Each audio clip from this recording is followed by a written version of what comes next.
มีแด่คุณของพระรัตนตรัยขอถวายความเคารพพระเดชพระคุณหลวงพ่อ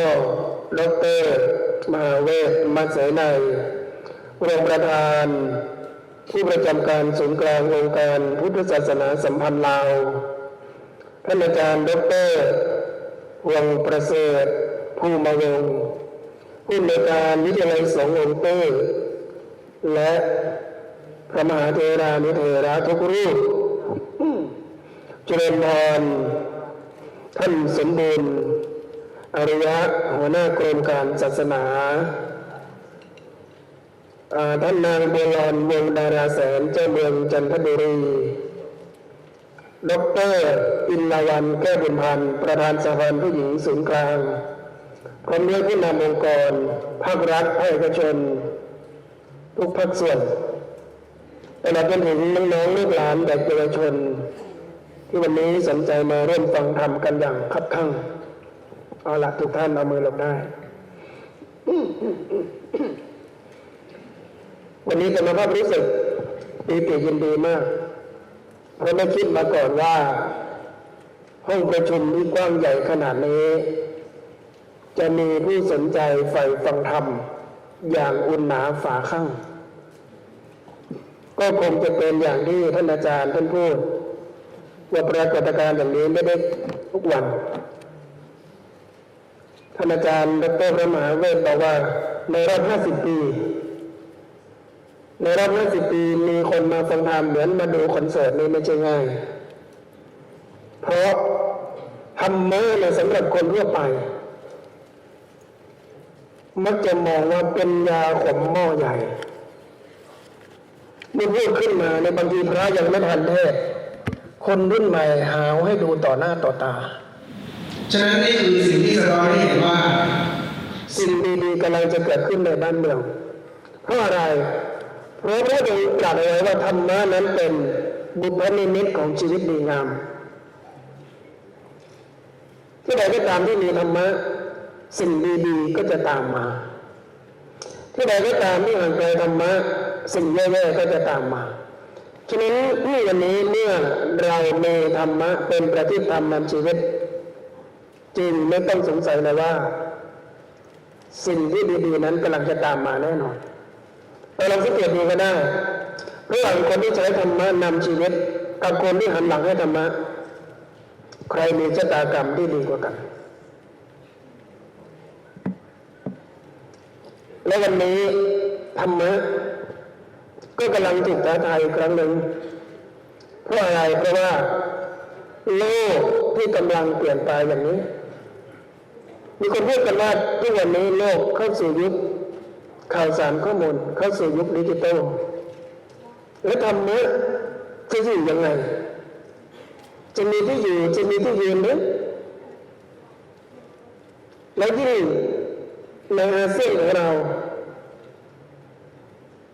10 ประเทศกำลังจะหลอมรวมกันเป็นหนึ่งประชาคม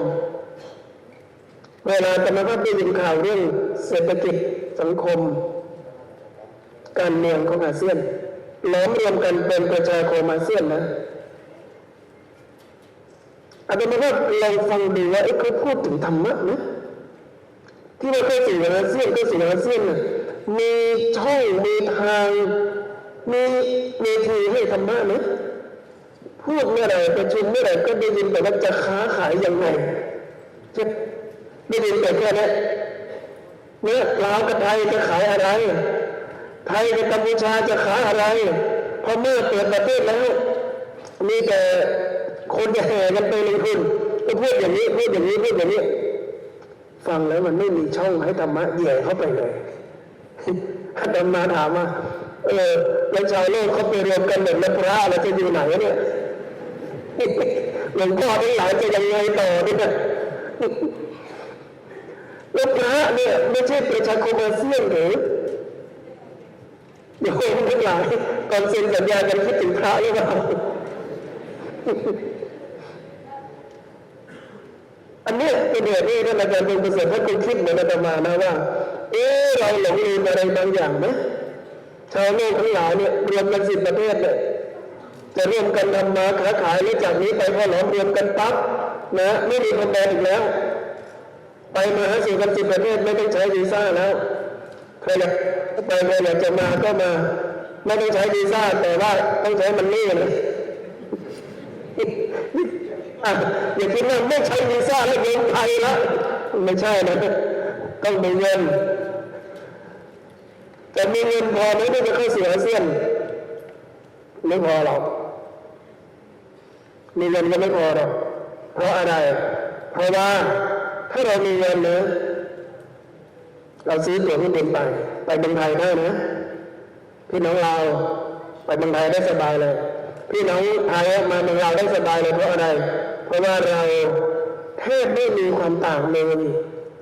อาตมาเพิ่มมาที่ยินจันทร์อาตมามีความสุขมากเลยนะไม่ต้องใช้ภาษาอังกฤษเลยไม่ต้องใช้ล่ามไม่ต้องใช้โซ่เลย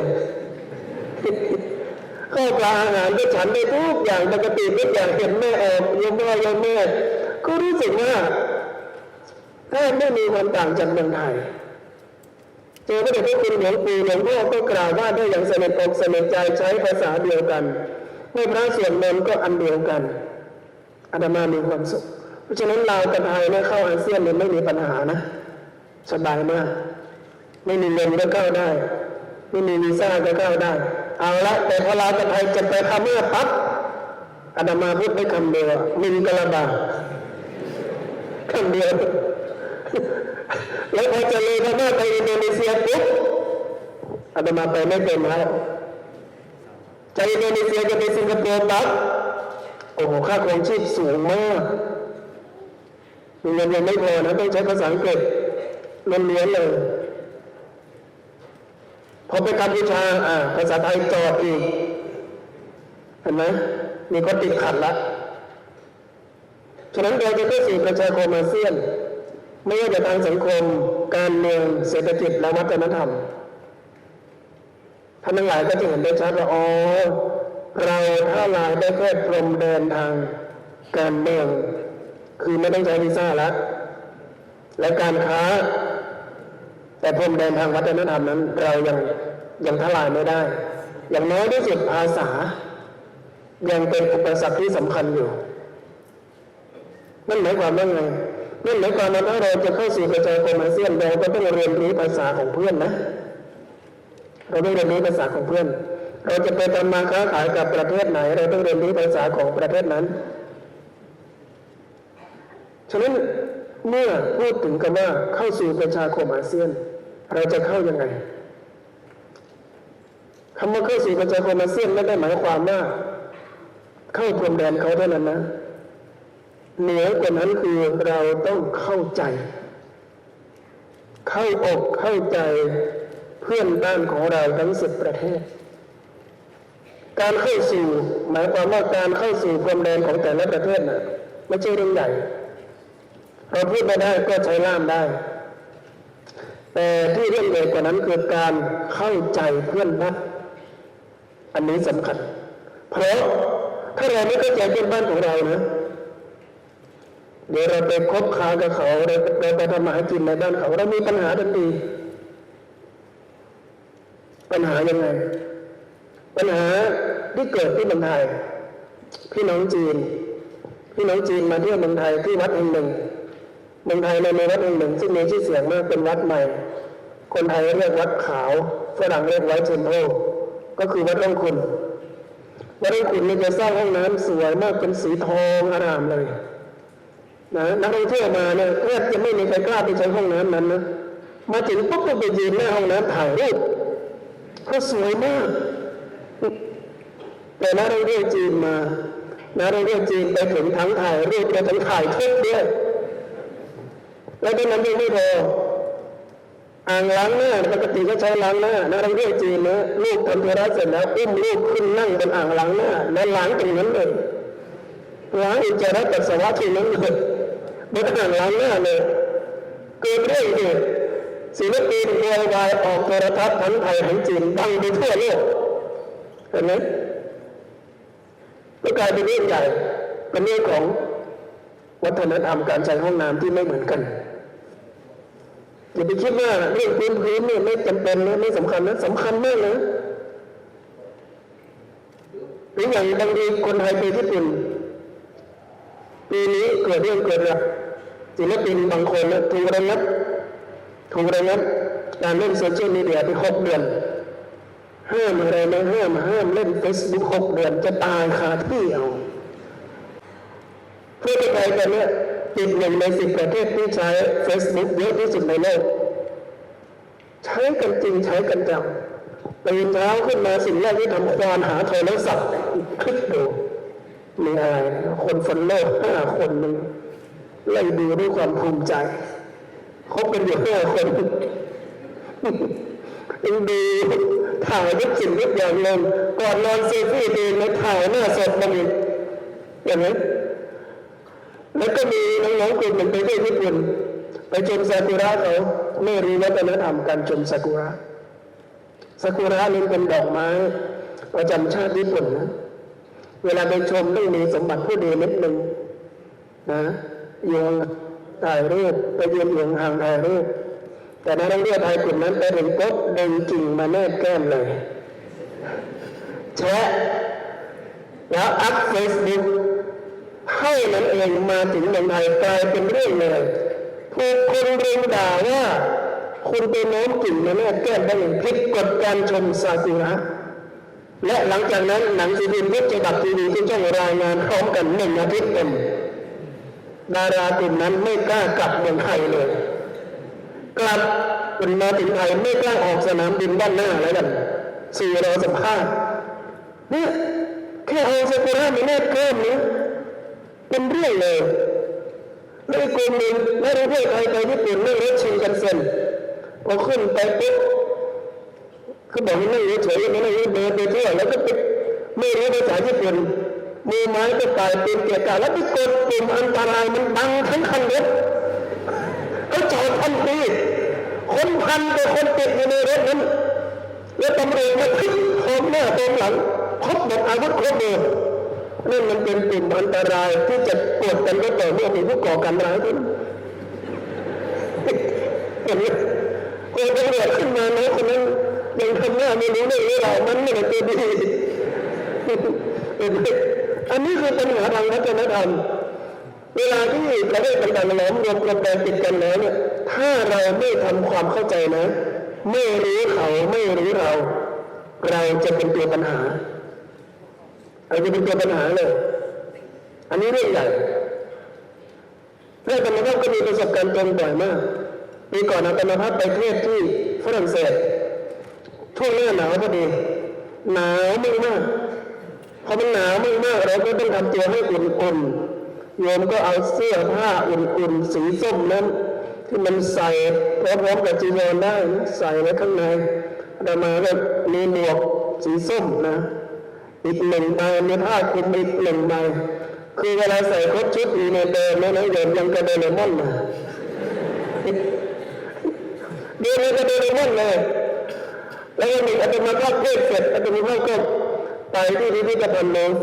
นะที่มีภาพโมนาลิซาอยู่พอไปถึงปุ๊บก่อนจะเข้าไปชมอาตมาก่อนเข้าไปนี่เลยไปห้องน้ำก่อนเราก็เดินไปเข้าห้องน้ำชายเราเป็นพระเนี่ยไปเข้าห้องน้ำชายกำลังจะเข้าห้องน้ำชายได้ยินเสียงใครคนหนึ่งเรียกอาตมาว่ามาดามใครมาเรียกเรามาดามหันไปมองเป็นเจ้าหน้าที่ห้องน้ำเขาคิดว่าผมจีเนยอาตมาเนี่ยคุ้มจะหัวจะรองเท้าเนี่ยคือผู้นำแฟชั่นแล้วเรียกอาตมานะจากห้องน้ำชายที่กำลังเหยียดเท้าก็ต่อให้มาเข้าห้องน้ำหญิงเข้าไปชุดพระนี่เป็นชุดผู้หญิงแล้วเรียกอาตมาเป็นมาดามอาตมาก็เอามาดามก็มาดามไม่เข้าห้องน้ำหญิงแล้วกันนี่ทำตัวละในห้องน้ำหญิงกลับออกมายังงงอยู่เป็นวัฒนธรรมนะเป็นวัฒนธรรมเนี่ยเข้าห้องน้ำนะถ้าเขาบอกหญิงก็คือหญิงชายก็คือชายเราต้องฟังเขาแล้วจะเถียงว่าไอ้เป็นพระเนี่ยไม่ได้นะอย่าชวนทะเลาะใช่ไหมจะไม่ได้เถียงทำไมเลยสู้เรื่องแต่เข้าห้องน้ำหญิงกลับออกมาก็จบละนะนี่เรื่องใหญ่นะหรือปีที่แล้วก็จะมีข่าวว่าประเทศจีนไม่ออกวีซ่าให้กับผู้สงฆ์ไทย อาตมาก็ตามข่าวนี้นะว่าจริงเหรอเป็นไปได้ยังไงสืบไปสืบมาก็เลยได้รู้ว่าอ๋อไม่ได้หมายความถึงพระสงฆ์ไทยทั้งหมดนะที่จีนไม่ให้เข้าประเทศจีนไม่ให้เข้าประเทศเฉพาะพระบางรูปอาตมาก็ตามข่าวพระยังไงไม่ให้เข้าประเทศเพราะถ้าไม่ให้เข้ามันกระทบเราแน่เลยแฟนคลับจีนเราเยอะมากไม่งั้นไปแฟนมิตติ้งก็ได้นะอาตมาก็คนไปคนมาไปถามจนได้ความรู้มาปรากฏว่าตม.ตำรวจตรวจคนเข้าเมืองเขาตรวจพบพระไทยกลุ่มหนึ่งที่ไปเมืองจีนแล้วเอาพระเครื่องพกใส่เต็มย่ามเลยเอาไปแจกพี่น้องชาวจีนทางจีนเนี่ยถามว่ามันคืออะไรนะเอาพระเครื่องไปเต็มย่ามแล้วไปกัน7-8 รูปทุกรูปอัดไปเต็มเลยแล้วมันมีรูปหนึ่งเอาจะเรียกว่าอะไรดีเมืองไทยเรียกประหลัดขิกนะใส่ย่ามไปด้วยสัญลักษณ์เลขชายมันสิวลึงเอาประหลัดขิกเอาสัญลักษณ์ที่ใส่คือสิวลึงที่เป็นไม้น่ะเขาเรียกว่าราคะศิลป์เอาไปด้วยไปให้คนบูชาพอเอาไปแล้วเนี่ยไปถึงด่านตรวจคนเข้าเมืองเจ้าหน้าที่ก็เทย่ามออกมาแล้วก็ถามว่าหลวงพ่อนี่อะไรหลวงพ่อตอบไม่ได้เขาเลยไม่ให้เข้าเมืองเพราะเขามองว่าเป็นอันตรายต่อความมั่นคงนะอันนี้คือวัฒนธรรมนะเราเข้าเมืองตาเร็วต้องเร็วตาตามฉะนั้นการเข้าถึงประชาคมและเศรษฐกิจอาเซียนสิ่งสำคัญที่สุดก็คือเรื่องวัฒนธรรมนี่แหละทางการเมืองนะรัฐบาลที่รัฐบาลมีฉันทามติตรงกันเวลาจะเข้าสู่ความเป็นประชาคมอาเซียน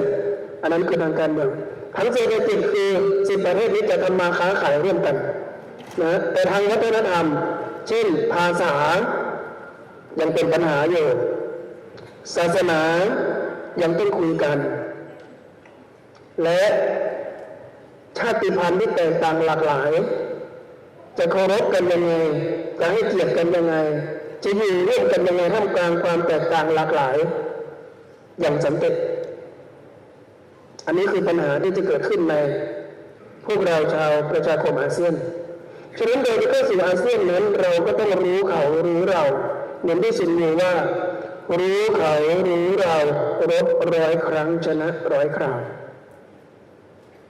ดังนั้นพระอาจารย์จะให้หลักในการเป็นส่วนหนึ่งของประชาคมอาเซียนไว้3 ข้อ 1. ความรู้ 2. ความรัก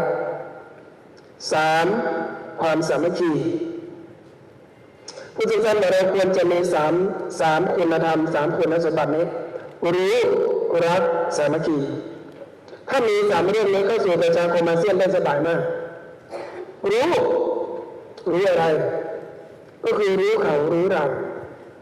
ราจะไปประเทศไหนเราจะคบใครเราต้องศึกษาเราต้องค้นคว้าเราต้องวิจัยจนกระทั่งรู้เขารู้เราว่าเรากับเขาเหมือนกันตรงไหนรู้ว่าเรากับเขาต่างกันตรงไหนรู้ว่าเรากับเขาจะพบกันได้ณจุดไหนอันนี้คือรู้เขารู้เราทีนี้จะรู้ก็ต้องศึกษาจู่ๆไม่มีใครรู้ขึ้นมาแน่ๆนะวันก่อนที่จะมาเนี่ยมีฝรั่งคนหนึ่งเป็นชาวแคนาดาเป็นฝรั่งผู้หญิงเป็นครูสอนโยคะติดตามผลงานอาตมาภาพทาง Facebook ทาง YouTube แล้วก็ชอบมากบินมาจากแคนาดาไปที่ไร่ชนตะวันอาตมาภาพก็เลยให้ไปนอนเต็นท์ไม่ใช่นอนเต็นท์ให้นอนกดกับพระใหม่ใกล้ๆกันฝึกเอาพระใหม่มาบวชใหม่ก็ให้ไปปักกดใกล้ๆต้นโพฝรั่งคนนี้ก็ให้เป็นนอนในกดใกล้ๆต้นโพ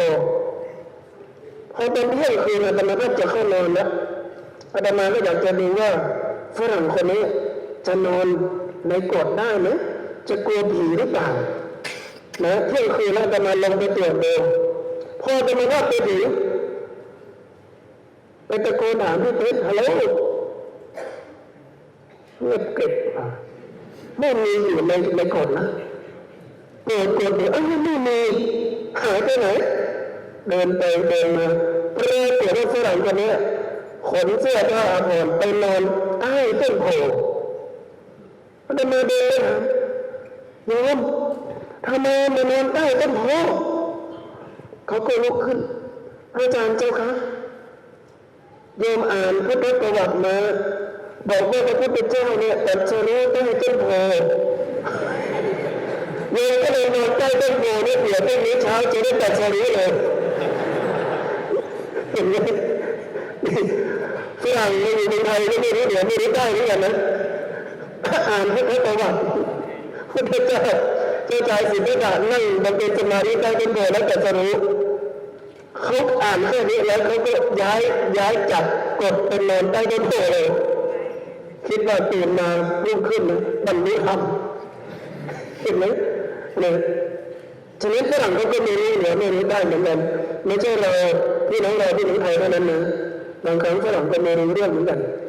ฉะนั้นเราต้องหาความรู้เราไปอยู่ตรงไหนบ้านใดเมืองใดต้องหาความรู้จนกระทั่งรู้ว่าอะไรควรและไม่ควรเวลาที่เราไปท่องเที่ยวตามสถานที่สำคัญต่างๆนะก็จะเขียนไว้ว่า do and don't นะ do and don't คือเรื่องไหนทำได้และเรื่องไหนทำไม่ได้อันนี้เราจะรู้ขึ้นมาแต่เราต้องศึกษาและศึกษาก็ไม่ใช่ศึกษาตื้นๆผิวเผินต้องศึกษาอย่างผู้ที่รู้จริงถ้าเราศึกษาอย่างผู้ที่รู้จริงเราไปไหนก็ได้ทั่วโลกเพราะความรู้เป็นของกลางใครขยันเดินก็ไปหาความรู้ก็จะมาอยู่กับคนนั้นและทุกวันนี้ถ้าเราอยากจะรู้อะไรนะไม่ยากสมัยก่อนอยากจะรู้อะไรต้องไปหอสมุดแห่งชาติอยากจะได้บทความสักเรื่องหนึ่งนะไปอ่านเป็นร้อยเล่มปวดความที่ว่านั้นกว่าจะเจอบทความที่ว่านั้นใช้เวลาเป็นวันเป็นคืนกว่าจะเจอเดี๋ยวนี้อยากรู้อะไรสมัยก่อนไปหากูรูใช่ไหมกูรูก็คือครูกูรูในภาษาบาลีก็คือครูภาษาสันสกฤตกูรูสมัยก่อนอยากรู้อะไรไปหากูรูสมัยนี้อยากรู้อะไรไปหา Google จบเลยครูทั้งหลายเนี่ยถ้าไม่พัฒนาฝีมือตัวเองนะ Google เอาไปนะท่านอยากรู้เรื่องอะไรล่ะคลิกเข้าไปเลยในนั้นน่ะข้อมูลไม่รู้เท่าไหร่ต่อเท่าไหร่จะไหลมาเทมาฉะนั้นเมื่อเราอยากจะเป็นผู้รู้สมัยนี้มันง่ายเหลือเกินเราก็เปิดตำรับตำราเปิดอินเทอร์เน็ตเปิดโทรศัพท์คอมพิวเตอร์เดี๋ยวนี้ก็จะกลายเป็นส่วนเกินอยู่ในนี้แล้วเพราะทุกอย่างจบที่ฝ่ามือใช่ไหมโลกทั้งใบอยู่ที่ฝ่ามือโทรศัพท์มันจบตรงนี้จริง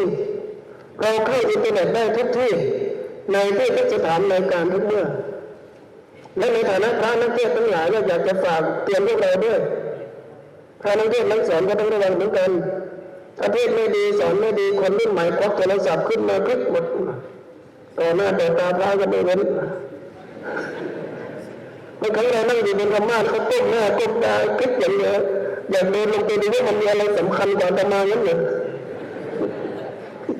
อันนี้คืออุปสรรคของพระนักเทศน์รุ่นนี้นะเพราะถ้าท่านไม่หาความรู้ท่านไปเทศน์ไปสอนก็ไม่มีคนฟังแล้วครูบาอาจารย์ถ้าไม่หาความรู้กูรูก็จะหมดความหมายคนทั้งหลายจะเคลื่อนไปศรัทธา Google เนี่ยแล้วทั้งที่มีแหล่งความรู้อยู่มากมายแต่ทำไมเราถึงเป็นผู้รู้ไม่ได้คนจะเป็นผู้รู้ก็ต้องใฝ่รู้เราต้องใฝ่รู้ทำไมคนหนึ่งจึงต่างจากคนอีกคนหนึ่งนั่นก็เป็นเพราะว่าความแตกต่างนั้นเกิดขึ้นจากศักยภาพในการหาความรู้น้องๆทั้งหลายเรียนในมหาวิทยาลัยเดียวกันภาควิชาเดียวกันจบปีเดียวกันทำไมคนหนึ่งไปได้ไกลคนหนึ่งยังไม่ไปไหนเลยคนที่ไปได้ไกลนั้นสังเกตเถิดคนเหล่านี้เป็นคนที่ฉลาดในการหาความรู้ในสมัยโบราณนี่มีปราชญ์คนหนึ่งเขาชื่อขงจื้อนั้นเป็นปราชญ์ที่มีชื่อเสียงแม้กระทั่งทุกวันนี้ก็ยังคงมีชื่อเสียงอยู่ เพราะของจื้อนั้นเป็นคนที่ฝักใฝ่ในการหาความรู้มากของจื้อบอกว่าในการหาความรู้นั้นอย่าไปสนใจว่าความรู้จะมาจากเด็กหรือมาจากผู้ใหญ่ถ้าเขามีความรู้ก็ถือว่าใช้ได้ทั้งหมดเพราะประเด็นคือเราต้องการเอาความรู้ฉะนั้นของจื้อเนี่ยจึงใช้ชีวิตทั้งชีวิตทุ่มเทศึกษาหาความรู้ลองดูสินักการเมืองทั้งหลายในยุคของจื้อตายหมดแล้วโลกลืมเลยแต่เรื่องนี้โลกลืมของจื้อไหมไม่ลืมยังมีชีวิตอยู่ในตำรับตำราทั่วทั้งสากลโลกพูดถึงของจื้อมีแต่คนรู้จักท่านเพราะท่านใฝ่รู้แม้กระทั่งกับเด็กๆแม้กระทั่งกับเด็กๆถ้ามีเหตุมีผลแม้กระทั่งกับเด็กๆถ้ามีเหตุมีผลของจื้อก็ยอมให้ครั้งหนึ่งปรมาจารย์ของจื้อตอนที่เป็นเสนาบดีรัฐหนึ่งไปตรวจราชการกับนายสารถีนั่งรถม้าไปขณะนั่งรถม้าชมเมืองอย่างมีความสุขนั่นเองจู่ๆรถม้าก็หยุดกึกลงของจื้อก็เปิดม่านถามว่าหยุดทำไมนายสารถีก็บอกว่านายครับมีเด็กขวางรถม้าอยู่ของจื้อปรมาจารย์ใหญ่ก็บอกว่าอะไรแต่อีกแค่เด็กคนเดียวเนี่ยนะเธอก็ลงไปไล่สิคนขับรถม้าก็บอกนายท่านครับผมลงไปไล่แล้วครับแล้วทำไมเด็กไม่หนีผมเถียงสู้เขาไม่ได้ครับผมจื้อบอกผมจะซักแค่ไหนกันเชียวแค่เด็กเนี่ยนะลงจากรถเลยลงจากรถลงไปดูเด็กชายคนหนึ่งมีแววฉลาดมากกำลังเอาทรายมาก่อกำแพงเป็นกำแพงเมืองจีนอยู่คงจื้อก็บอกหนูขยับสิรถหมายของลุงจะเล่นผ่านเจ้าหนูมองดูปรมาจารย์ของจื้อนักปราชญ์ใหญ่คุณลุงครับลุงว่าไงนะขยับรถลุงจะเล่นผ่านกำแพงเมืองเนี่ยลุงครับในชีวิตจริงๆลุงเคยเห็นกำแพงเมืองย้ายหนีรถไหมปราชญ์ใหญ่เกาหัวเลยจริงไหมนั่นนะจริงไหมนั่นผมจื้อเจอแบบนี้สะอึกเลยแล้วผมจื้อก็บอกว่าเอาไม่ย้ายก็ไม่ย้ายหนีรู้ไหมลุงเป็นใครสมัยนั้นไม่มีอินเทอร์เน็ตใช่ไหมใครจะไปรู้ว่าคนนี้คือมหาปราชญ์เด็กมันก็พูดตามภาษาเสื้อไม่รู้จักครับลุงลุงก็ไปไม่เป็นเด็กไม่รู้จักไม่รู้ก็รู้ไว้คนทั้งหลายเรียกลุงว่ามหาปราชญ์เด็กก็เลยพูดขึ้นมาเป็นปราชญ์แบบนี้เมื่อคราวยาวเชื่อเป็นปราชญ์ไม่ต้องมีความรู้เยอะใช่ไหมลุงก็พอสมควรลุงมีความรู้ใช่ไหมงั้นหนูขอความรู้หน่อยได้ไหมเอาเยอะๆก็ได้ในเวลาเตียรับเด็กละหนูอยากรู้อะไรลุงเนี่ยบนท้องฟ้ามีดาวกี่ดวงโอ้โหคนซื้อบอกลูกถามไกลตัวไปเลยมันไกลไปบนฟ้ามีดาวกี่ดวงมันไกลไปเลยเอาใกล้ๆสิลูกนะใกล้ๆนะฮะถ้าอย่างนั้นเอางี้คนที่ลงมีกี่เส้นใกล้เลยถ้าถามอย่างนี้ปุ๊บคนจีนลูกหลวดนะลูกใครนะเอาเถอะลูกเชิญก่อกำแพงไปลุงย้ายก็ได้เห็นไหมนี่คงจีมาพูดทีหลังว่าต่อให้เจอเด็กถ้ามีปัญญาเราก็พร้อมจะฟังนี่คือยอดคนเราจะเป็นยอดคนเราต้องทำแบบของจื้ออ่อนน้อมถ่อมตนพร้อมเรียนรู้จากคนทั้งโลกใครก็ตามที่คิดว่าตัวเองเก่งแล้วดีแล้วเป็นเลิศแล้วคนนั้นกำลังหยุดอยู่กับที่แต่ใครก็ตามที่คิดว่าตัวเองยังเก่งไม่พอยังดีไม่พอคนนั้นมีโอกาสที่จะก้าวไปข้างหน้าได้อยู่เรื่อยๆ ฉะนั้นไม่ต้องอยากจะเป็นผู้รู้ถ้าไม่ทำตนเป็นเด็กน้อยทำตนเป็นนักเรียนตัวน้อยๆของมหาวิทยาลัยแห่งโลกนี้เปิดหูเปิดตาพร้อมจะเรียนรู้จากทุกคนจากทุกสิ่งทุกอย่างอยู่เสมออย่าไปถือเนื้อหรือตัวคนถือเนื้อหรือตัวนั้นก็เป็นคนที่ปิดโอกาสในการเรียนรู้ไปแล้วเรียบร้อยพระอาจารย์ชอบศึกษาชีวประวัติของคนหนึ่งซึ่งอาตมาภาพชอบมากคนนี้เกิดมาแม่ทิ้งเกิดมานะพ่อทิ้งแม่ทิ้งเอาไปไว้ที่โรงพยาบาลเติบโตมาในอ้อมกอดของพ่อเลี้ยงแม่เลี้ยงต่อมาไปเข้ามหาวิทยาลัยค่าเทอมแพงมหาโหดตัดสินใจลาออกเพราะสงสารพ่อสงสารแม่นั่นหมายความว่าแต้มต่อของคนนี้ติดลบตั้งแต่เกิดมาพ่อก็ทิ้งแม่ก็ทิ้งมีคนมารับไปเลี้ยงเข้ามหาวิทยาลัยต้องลาออกเพราะยากจนขนาดไหนยากจนขนาดว่าเมื่อเราออกจากมหาวิทยาลัยแล้วต้องไปนอนคลุกอยู่ในหอพักเพื่อนวันเสาร์วันอาทิตย์เดินทางจากหอพักเพื่อนไปที่โบสถ์กฤษณะไปกลับ11 กิโลเมตรเพื่อไปกินข้าวฟรีที่โบสถ์พระกฤษณะในสหรัฐอเมริกานะและจากนั้นหากมีเวลาเหลืออาศัยครึ่งเวลาว่างไปเก็บขวดโค้กเก็บขวดเป๊ปซี่มาขายเพื่อได้เงินเล็กๆน้อยๆพอประทังชีวิตแต่เป็นเรื่องมหัศจรรย์มากว่าเด็กซึ่งเกิดมาแล้วติดลบตั้งแต่เกิดอย่างนี้ในเวลาต่อมากลายเป็นคนที่เปลี่ยนแปลงโลกนี้ในวันที่เขาเสียชีวิตผู้นำทั้งโลกต้องลุกขึ้นมากล่าวคำไว้อาลัยหลายบริษัทลดธงประจำบริษัทลงครึ่งเสารายการโทรทัศน์รายการวิทยุสื่อสิ่งพิมพ์ทั่วโลกรายงานการล่วงลับดับขันของเขายาวนานนับเดือนวงการฮอลลีวูดเอาชีวประวัติมาสร้างเป็นภาพยนตร์ณเวลานี้ผ่านไปแค่ไม่ถึง5 ปีเป็นภาพยนตร์ไปแล้ว3เวอร์ชัน3 ฉบับ3 ผู้กำกับเป็นสารคดีนับไม่ถ้วนเป็นหนังสือที่ถึงคนนี้นับไม่ถ้วนและเป็นแรงบันดาลใจให้คนรุ่นใหม่อีกนับไม่ถ้วนแม้เขาจะจากโลกนี้ไปแล้วบริษัทที่เขาก่อตั้งก็ยังมีมูลค่าสูงเป็นอันดับ1ของโลกชายคนนี้ชื่อสตีฟ จ็อบส์ผู้ก่อตั้งบริษัท Apple นั่นเองโทรศัพท์ที่ใช้อยู่ตอนนี้ส่วนใหญ่เราใช้ภูมิปัญญาของเขาเป็นไปได้ยังไงคนที่เกิดมา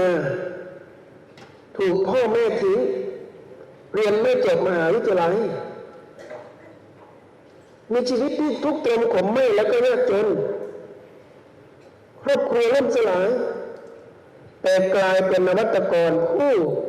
ผลิตนวัตกรรมที่เปลี่ยนแปลงโลกผลิต iPhone ออกมาผลิต iPod ออกมา iPad ออกมาผลิตคอมพิวเตอร์ที่บางเฉียบเหมือนแผ่นกระดาษออกมาแล้วเปลี่ยนแปลงโลกอย่างมหาศาลจนทุกวันนะ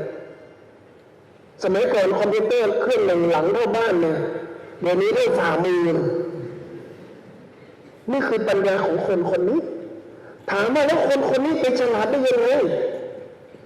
สตีฟ จ็อบส์เผยเคล็ดลับของเขาในวันที่ไปรับปริญญาดุษฎีบัณฑิตติมศักดิ์ที่มหาวิทยาลัยสแตนฟอร์ดว่าตั้งแต่ยังเล็กยังเป็นเด็กมาแล้วผมมีสุภาษิตประจำใจอยู่บทหนึ่งซึ่งผมยึดถือมาจนกระทั่งถึงทุกวันนี้นั่นก็คือสุภาษิตที่ว่า stay hungry stay foolish อาตมาภาพขอแปลว่าจงหิวกระหายจงละไม้คนโง่จงหิวกระหายจงละไม้คนโง่ stay hungry stay foolish สตีฟ จ็อบส์ไม่ได้เรียนมหาวิทยาลัยแต่เขาเป็นเด็กใฝ่รู้อย่างเหลือเชื่อ พ่อแม่พาไปงานเกี่ยวกับคอมพิวเตอร์เขาไปยืนลงกับคอมพิวเตอร์ต้นแบบแต่ละเครื่องได้เป็นวันหนึ่งเขาเดินทางมาที่ญี่ปุ่นผู้บริหารองค์กรด้านนวัตกรรมหรือไอทีสูงสุดของญี่ปุ่นเชิญเขาไปเลี้ยงข้าวและหารือแล้วก็มอบวอล์กแมนพวกเรารู้จักวอล์กแมนไหมซาวเบลนั่นน่ะซาวเบลทันนะขึ้นเล็กๆนะเอาเทปคัสเซ็ตใส่ลงไปแล้วก็เสียบหูนะอันนี้มาก่อน iPod นะหลังเลี้ยงข้าวเรียบร้อยแล้วผู้บริหารบริษัทยักษ์ใหญ่ด้านไอทีด้านนวัตกรรมของญี่ปุ่นนะก็มอบวอล์กแมนหรือซาวด์บอลให้สตีฟ จ็อบส์คนหนึ่งเป็นของชั้นยอดราคาแพงมหาศาลถ้าเป็นพวกเราได้มาต้องเก็บอย่างดีนะแต่ปรากฏว่าสตีฟ จ็อบส์พอได้มาแล้วคืนนั้นเขาไม่หลับทั้งคืนเขาเก็บเอาวอล์กแมนหรือซาวด์บอลนั้นมาถึงห้องยังไม่อาบน้ำด้วยซ้ำเขาแกะทุกอย่างออกนั่งดูจนถึงรุ่งเช้าแกะออกดูทั้งหมดเลยองค์ประกอบทั้งหมดเลยแล้วถามว่า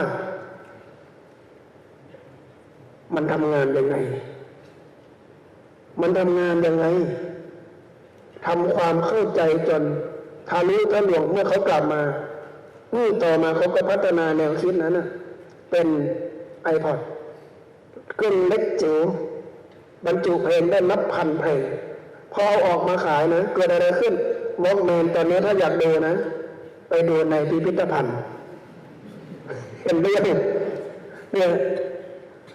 นี่คือคนที่มีความใฝ่รู้เขาอยากรู้อะไรนะเขาจะค้นเขาจะหาเขาจะฝักใฝ่ภาษาอังกฤษเรียก internalization คืออยากรู้อะไรก็ตามเขาจะจมอยู่กับสิ่งนั้นแล้วจนมันกลืนหายและกลายเป็นตัวเราเนี่ยอยากรู้อะไรก็หมกมุ่นมันไปฝังตัวลงไปในสิ่งนั้นจนหลอมรวมเป็นส่วนหนึ่งของตัวเองเขาไม่ได้จบทางด้านวิศวกรรมศาสตร์ใดๆทั้งสิ้นนะแต่ผลิตคอมพิวเตอร์ที่ดีที่สุดให้โลกได้ใช้ทำได้ไงก็บอกว่ามันง่ายมากอยากรู้อะไรเดินเข้าไปหามันความรู้จะไม่เดินมาหาเราต้องเดินไปหาความรู้นี่ยอดคนของโลกเป็นคนใฝ่เรียนใฝ่รู้เพราะถือคติว่าจงหิวกระหายจงละหมายคนโง่จงหิวกระหายก็หมายความว่าไม่อิ่มไม่พอในการแสวงหาความรู้อยู่ตลอดเวลาอยากรู้อะไรก็ค้นอยากรู้อะไรก็อ่านเพราะความรู้เป็นของกลางเดินก็ไปหาทุกวันเดี๋ยวมันก็ย้ายมาอยู่กับเราเท่านั้นเองบิล เกตส์เพื่อนของสตีฟ จ็อบส์อีกคนหนึ่งลาออกจากมหาวิทยาลัยฮาร์วาร์ดนะตอนเรียนอยู่ปี 2เพราะอะไรเพราะมั่นใจว่าความรู้ที่มีคือความรู้ด้านการเขียนโปรแกรมน่าจะทำประโยชน์ให้กับชีวิตเขาได้มากกว่าการไปนั่งเรียนกฎหมายบิล เกตส์นั้นเมื่อตอนเรียนมัธยมปลายวันหนึ่งครูให้เรียนวิชาการเขียนโปรแกรมและพอได้เรียนเท่านั้นแหละเขาเลยรักหัวปักหัวปั๊มเลยจากนั้นพอกลับบ้านมานะหลังเที่ยงคืนทุกวันนะแอบออกจากบ้านตอนเที่ยงคืนไปที่โรงเรียนแล้วนั่งเขียนโปรแกรมด้วยตัวเองนะจนถึงรุ่งเช้าทำอยู่อย่างนี้จนจบม.ปลายพ่อไม่รู้แม่ไม่รู้นะครูก็ไม่รู้จนวันหนึ่งครูก็สังเกตทำไมไอ้เจ้าหนูบิล เกตส์มันชอบนั่งหลับในห้องเรียนนะเพราะอะไรเพราะว่าทั้งคืนตั้งแต่หลังเที่ยงคืนจนถึงรุ่งเช้าเจ้าเด็กคนนี้ไปกลุกอยู่ในห้องคอมพิวเตอร์แล้วฝึกเขียนโปรแกรมกับเพื่อน2 คนเห็นไหมไม่ต้องเรียนสายตรงแต่อยากรู้เรื่องอะไรเดินเข้าไปหาสิ่งนั้นหมกมุ่นอยู่กับมันศัพท์ของวัยรุ่นสมัยใหม่เขาเรียกว่า truly madly deeply นะจริงจังคลั่งไคล้ไหลหลงเธออยากเก่งเรื่องไหนเธอก็จริงจังคลั่งไคล้ไหลหลงในเรื่องนั้นเท่านั้นเองไม่ช้าไม่นานก็กลายเป็นผู้รู้และก็ปรากฏว่าจริงเพราะพอไปเรียนต่อมหาวิทยาลัยอันดับ1ของโลกได้เพียง2 ปีบิล เกตส์ก็มีความรู้ทางด้านการเขียนโปรแกรมอยู่อันดับต้นๆของโลกแล้วก็ตัดสินใจลาออกเลยไปเปิดบริษัท Microsoft แล้วก็ไปกู้เงิน วันหนึ่งนักลงทุนใหญ่ที่บิลเกตส์ติดต่อไปว่าจะขอกู้เงินก็มาที่บริษัทนักลงทุนใหญ่ถือกระเป๋าเอกสารเข้ามามีเด็กคนหนึ่งนั่งอยู่ที่โต๊ะรับไข่นักลงทุนคนนั้นเดินเข้ามาแล้วก็เห็นบิลเกตส์น้อง CEO อยู่ไหนไปเรียกไปสิบิลเกตส์บอกพี่ผมเนี่ย CEO เฮ้ยเนี่ยนะครับพี่โอ้นักลงทุนคนนั้นแทบจะปิดประตูกลับเลยเพราะอะไร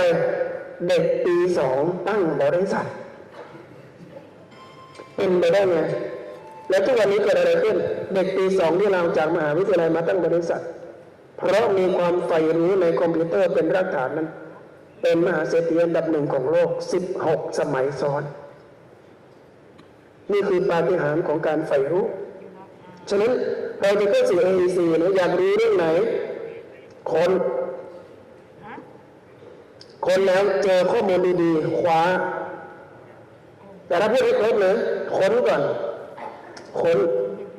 เจอฐานข้อมูลดีๆคว้ามาไว้ในครอบครองของเราสมัยก่อนอาจจะไปก๊อปปี้มาไปถ่ายเอกสารมาเอาเก็บเข้าแฟ้มสมัยนี้ไม่ต้องคลิกที่ Google นะถ้าเจอฐานข้อมูลก็ก๊อปปี้มาวางมันง่ายขึ้นแล้วนะค้นเจอข้อมูลดีๆคว้ามาเก็บยังไม่มีประโยชน์นะต้องเขียวก็คือเอาข้อมูลเหล่านั้นมาแยกในหัวเราเนี่ยเขียวจนเหลือแต่แก่นจริงๆได้แก่นของฐานข้อมูลละทิ้งขยะข้อมูลปฏิกูลข่าวสารไปเอาฐานข้อมูลจริงๆมานะเขียวจากนั้นคิดจนเป็นความรู้ใหม่ของเราเองคิดได้แล้วจากนั้นคายเอามาใช้ประโยชน์ถ้ามันดีจริงเดี๋ยวเราก็เป็นยอดคนของโลกคนต่อไปเห็นไหมอันนี้ข้อมูลมันมีจนล้นโลกในเวลานี้เราไปค้นมาสิข้อมูลไหนดีคว้ามาสิคว้ามาแล้วมันมีใช้การไม่ได้มันเป็นข้อมูลดิบทำให้มันสุดนะด้วยการเคี้ยวคิดจนเหลือแต่ว่าแก่นที่จะใช้งานจริงๆนะจากนั้นก็คายออกมาเป็นสาระเป็นประโยชน์อาตมาภาพเขียนหนังสือมาทุกวันนี้200 กว่าเล่มแปลไปแล้ว12 ภาษาเป็นละครไปแล้ว4 เรื่องเป็นเพลงมากกว่า20 เพลงข้อมูลเอามาจากไหนทั้งหมดเลยได้มาจากการค้นคว้าเคี้ยวคิดคายมีแค่นี้จริงๆมันทำให้เราทำงานได้มากสมัยที่อาตมาภาพยังเป็นน้อยอาตมาภาพได้อ่านบันทึกของครูบาอาจารย์ชั้นผู้ใหญ่ท่านหนึ่งของเมืองไทยคือท่านพุทธทาสภิกขุท่านพุทธทาสภิกขุนั้นเป็นพระที่จบเพียงชั้นมัธยมต้นคือม.3 นะทางนักธรรมจบแค่นักธรรมชั้นเอกและปริญญาธรรม3 ประโยคแต่ใฝ่เรียนใฝ่รู้อย่างสูงยิ่งเรียนภาษาอังกฤษด้วยตนเองเรียนภาษาจีนด้วยตนเองจนกระทั่งพูดได้และแปลภาษาจีนได้วันหนึ่งอาตมาภาพไปอ่านเจอบันทึกของท่านตอนที่ท่านอายุเพียง26 ปีเท่านั้นพระหนุ่มรูปนี้อยู่ในป่าที่ภาคใต้ของประเทศไทยเขียนจดหมายไปหาเพื่อนที่อินเดียสั่งซื้อหนังสือภาษาอังกฤษจากประเทศอินเดียเข้ามาอ่านในเมืองไทยในยุคที่เมืองไทยยังไม่เป็นประชาธิปไตยด้วยซ้ำท่านทำอย่างนั้นได้ยังไงต่อมาท่านมีความรู้มากขึ้นจนกระทั่งเมื่อหลายปีก่อนองค์การยูเนสโกประกาศยกย่องให้เป็นบุคคลสำคัญของโลกนี่คืออานุภาพของการใฝ่รู้ด้วยตนเองนะฉะนั้นการศึกษาที่แท้จริงนั้นก็คือการศึกษาที่เกิดขึ้นจากความใฝ่เรียนใฝ่รู้ด้วยตัวของเราเองถ้าท่านใฝ่จริงๆนะอยากจะรู้อะไรจริงๆนะมันมีความสุขท่านจะไม่อยากไปเสียเวลากับอะไรทั้งสิ้นนะเหมือนอัลเบิร์ตไอน์สไตน์มีคนเขียนจดหมายมาเชิญให้ไปเป็นประธานาธิบดีของประเทศอิสราเอลนะอย่างพวกเรานี่ถ้าเขาเชิญเป็นประธานาธิบดีจะรับไหม เป็นไม่เป็นเก่งไม่เก่งฉันไม่รู้แต่ฉันรับก่อนเอาตำแหน่งไว้ก่อนแล้วไอ้สไตล์ตอบไปว่าขอบพระคุณที่กรุณาให้เกียรติผมแต่ขอโทษนะครับผมจะไม่ทำในสิ่งที่ผมไม่มีความรู้เขาเลือกที่จะเป็นนักวิทยาศาสตร์แทนที่จะเป็นนักการเมืองไอน์สไตน์บอกว่าสำหรับข้าพเจ้าแล้วขอให้มีไวโอลินดีๆสักตัวหนึ่งหนังสือฟิสิกส์ดีๆสักเล่มหนึ่งแค่นี้ก็พอเพราะเขาเลือกที่จะอยู่กับความรู้ฉะนั้นเขาจึงไม่ตายไปกับการเวลานะอินเดียนี่มีสำเนียงอยู่สำเนียงหนึ่งท่านบอกว่าถ้าท่านเป็นผู้ใหญ่บ้านจะได้รับการยอมรับเฉพาะในหมู่บ้านถ้าท่านเป็นพระราชาจะได้รับการยอมรับเฉพาะในอาณาจักรแต่ถ้าท่านเป็นนักปราชญ์จะได้รับการยอมรับทั้งโลกทุกวันนี้เราเอ่ยชื่อของอัลเบิร์ตไอน์สไตน์มีใครบ้างไม่รู้จักเราอยู่ประเทศไทยเราอยู่ประเทศลาวนะเรายังต้องมาเรียนเลยว่าไอน์สไตน์ทำอะไรให้กับโลกข้ามพรมแดนมาจนถึงบ้านเกิดเมืองนอนของเราได้ไงเห็นไหมนี่คืออานุภาพของความรู้ฉะนั้นถ้าเราอยากจะเป็นอะไรสักอย่างหนึ่งนะพระอาจารย์ขอแนะนำเลยการเป็นผู้รู้เราเป็นได้ทุกคนเราอาจจะไม่ได้เป็นนายกรัฐมนตรีกันทุกคนอาจจะไม่ได้เป็นมหาเศรษฐีกันทุกคนแต่เราสามารถเป็นผู้รู้ได้ทุกคนเพราะความรู้นั้นเป็นของกลางใครใฝ่เรียนใฝ่รู้ความรู้ก็จะมาอยู่กับคนนั้นนี่คือคุณสมบัติประการที่หนึ่งถ้าเราจะเข้าสู่อาเซียนนะใฝ่รู้นะประการที่สองรักนะคือเราอยู่ท่ามกลางคนที่แตกต่างมากมาย600 ล้านคนนะพอรวมกันแล้วเนี่ยคน600 ล้านคนนี่จะไปมาหาสู่กันเยอะจริงๆนะท่ามกลางคนที่เยอะขนาดนี้ปัญหาจะมีไหมมีแน่ๆเลยนะมีแน่ๆเลยแค่เราเป็นชาวพุทธด้วยกันเนี่ยยังเถียงกันเลยนะที่เมืองไทยขอธรรมภาพเนี่ยบางครั้งโยมโทรศัพท์มาหานะคิดในเรื่องใหญ่เรื่องโตโทรมาหาพระอาจารย์เนี่ยตอนนี้เกิดเรื่องใหญ่แล้วเรื่องอะไรก็ตอนเปิดประชุมเมื่อกี้ผู้ใหญ่ท่านมาเปิดประชุมแล้วมันจุดเทียนทางขวาก่อนน่ะตามหลักมันต้องจุดซ้ายก่อนไม่ใช่หรือแล้วไงก็เมื่อกี้พอท่านจุดขวาก่อนหลวงพ่อที่เป็นประธานก็ทักเลยตอนนี้ประธานฝ่ายสงฆ์กับประธานฝ่ายคฤหัสถ์ทะเลาะกันทะเลาะกันแล้วหรือแล้ววันนี้ท่านมาเปิดงานเรื่องอะไรท่านมาเปิดประชุมเรื่องสันติภาพนะยังไม่ได้ประชุมเรื่องสันติภาพเลยทะเลาะกันนี่คือขนาดเราเป็นชาวพุทธด้วยกันยังหาเรื่องทะเลาะกันได้ทุกเมื่อนะถ้าจุดเทียนนี้เป็นประเด็นได้นะกราบเหมือนกันนะเวลากราบเบญจังก็ประเด็นบางคนบอกว่าเอาขวาลงก่อนนะแล้วซ้ายตามเนี่ยบางองค์บอกเอาลงพร้อมกันบางองค์บอกเอาซ้ายลงก่อนแล้วขวาตามแค่นี้ก็ทะเลาะกันได้แล้วฉะนั้นอย่าว่าแต่พี่น้องเราชาวพุทธเลยนะ600 ล้านคนที่จะมาอยู่ด้วยกันร้อยพ่อพันแม่ถ้าเราไม่รักกันจะอยู่กันยังไงยกตัวอย่างง่ายๆประชาคมยุโรปตอนนี้ยุโรปอเมริกากำลังมีปัญหากับพี่น้องตะวันออกกลางและกำลังจะลากโลกของเราเข้าไปสู่สงครามโลกครั้งที่ 3เป็นเรื่องที่น่าห่วงมากเป็นเรื่องที่น่ากลัวมากถ้าเราไม่เรียนรู้ที่จะรักกันนะคนทั้งโลกเลยนะกำลังจะห้ามหันกันและอันนี้เป็นสิ่งซึ่งพระเดชพระคุณหลวงปู่ดร.พระมหาพงศ์สมาโลกท่านพูดเอาไว้ท่านบอกว่าเราทุกคนไม่ต้องการสันติภาพแต่ทำไมสันติภาพไม่เคยเกิดขึ้นนั่นก็เพราะว่าเราไม่รักกันจริงเนี่ยเมื่อคืนอาตมาภาพอ่านชีวประวัติของท่านแล้วก็เห็นว่าโอ้วิสัยทัศน์ของพระเดชพระคุณนั้นล้ำลึกเหลือเกินท่านบอกว่าโลกจัดประชุมสันติภาพทุกปีแต่สันติภาพก็ไม่เคยดีขึ้นเห็นไหมง่ายๆเลยอย่างตอนนี้เมื่ออาทิตย์ที่ผ่านมาเนี่ยผู้นำ150 ประเทศทั่วโลกไปที่ปารีสนะไปประชุมเรื่องอะไรปัญหาภาวะโลกร้อน ตอนนี้ยังปิดประชุมไม่ได้เพราะเถียงกันไม่จบว่าประเทศนั้นแต่ละประเทศจะรับผิดชอบเรื่องโลกร้อนอย่างไรจีนกับอเมริกายังเถียงกันไม่จบในฐานะที่เพื่อนของโลกนะนี่คือปัญหาของสันติภาพโลกนะฉะนั้นโลกตอนนี้อยู่ในจุดที่อันตรายมากๆถ้าเราไม่เรียนรู้ที่จะรักกันเราจะกลายเป็นส่วนหนึ่งของสงครามเนลสัน มันเดลาได้พูดเอาไว้ว่าถ้ามนุษย์เราเนี่ยเกลียดกันเพราะถูกสอนให้เกลียดเราก็เลิกจะรักกันเพราะถูกสอนให้รักได้เช่นเดียวกัน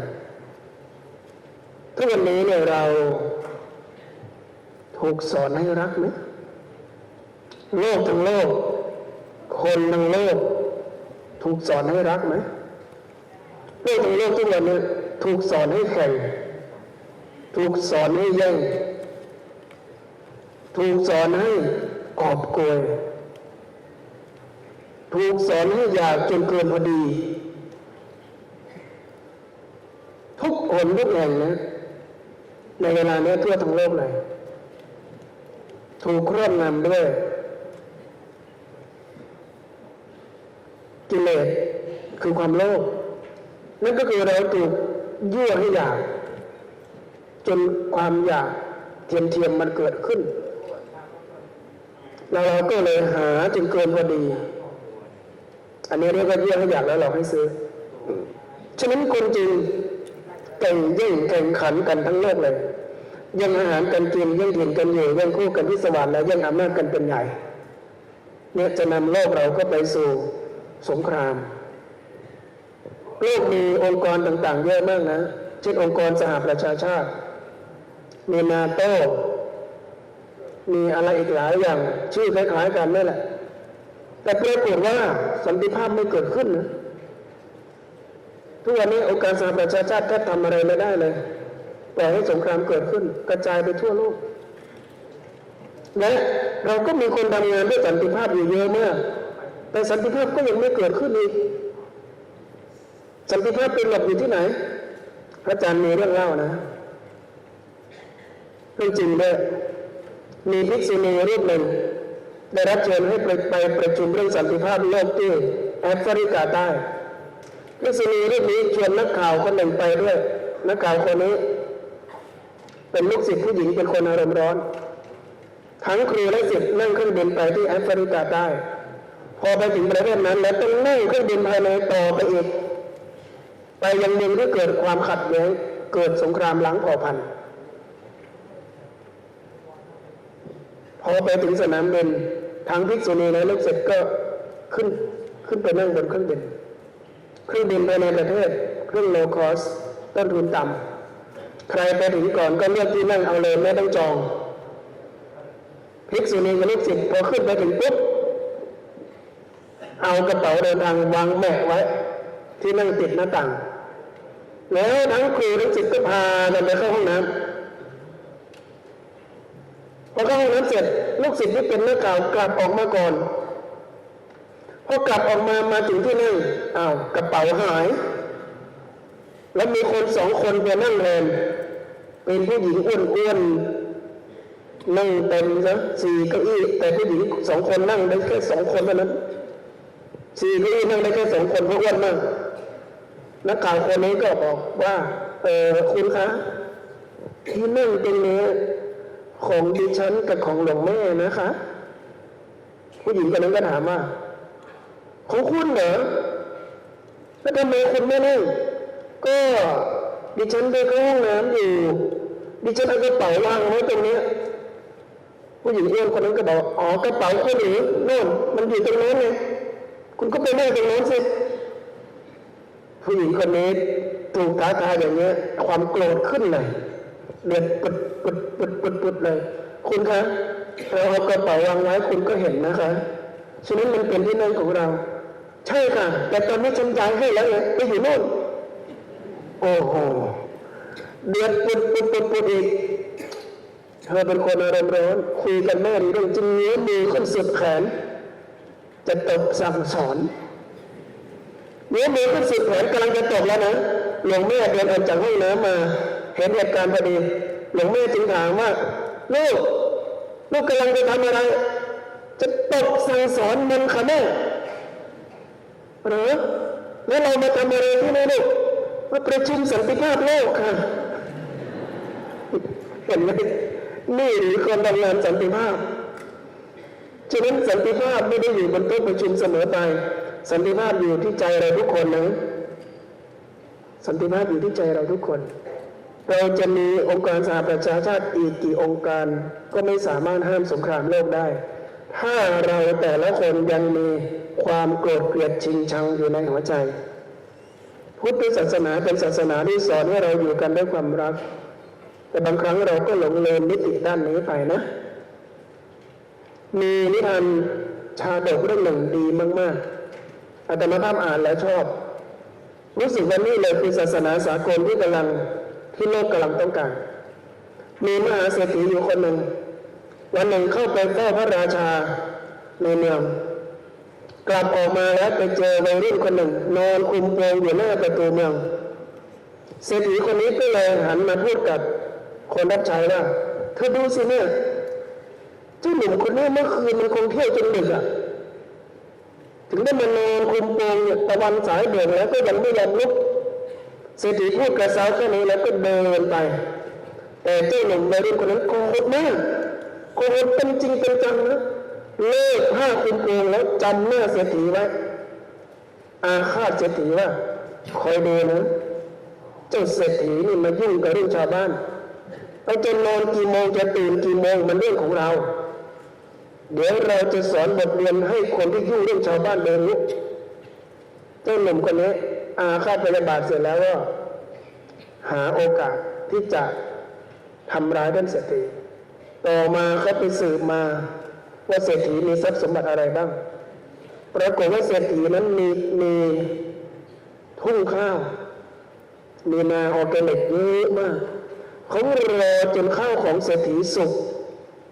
เหลืองอารามแล้วแอบไปลอบเผานาของเศรษฐีท่านทั้งหลายเขาทำอย่างนั้นกี่ครั้ง7 ครั้งนาข้าวเศรษฐีสุกเมื่อไหร่ลอบไปเผานาเศรษฐี7 ครั้ง 7 หนแต่เศรษฐีไม่โกรธเลยเศรษฐีบอกว่าไม่เป็นไรนาข้าวเราถูกเผาเราก็ไปซื้อข้าวที่เวียงจันทร์ก็ได้ข้าวเขาดีนะเห็นไหมพอเศรษฐีไม่โกรธเจ้าหนุ่มคนนั้นโกรธมากให้ทุกข์แก่ท่านทุกข์นั้นถึงตัวเลยยิ่งพยายามจะให้เขาทุกข์เมื่อเขาไม่ทุกข์ทุกข์ย้อนกลับเข้าตัวเขามาคิดในใจว่าเผานา7 ครั้งมันยังไม่โกรธหรอ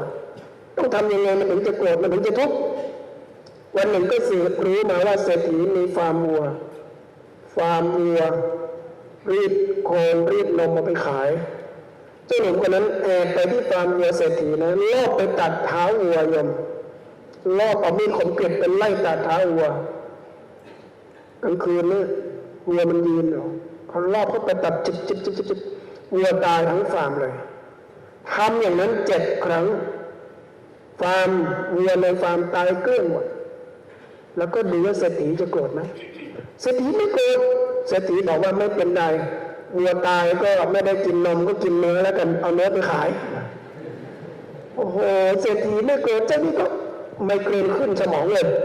โอ้โหเจ็บจิ๊ดสืบต่อไปว่า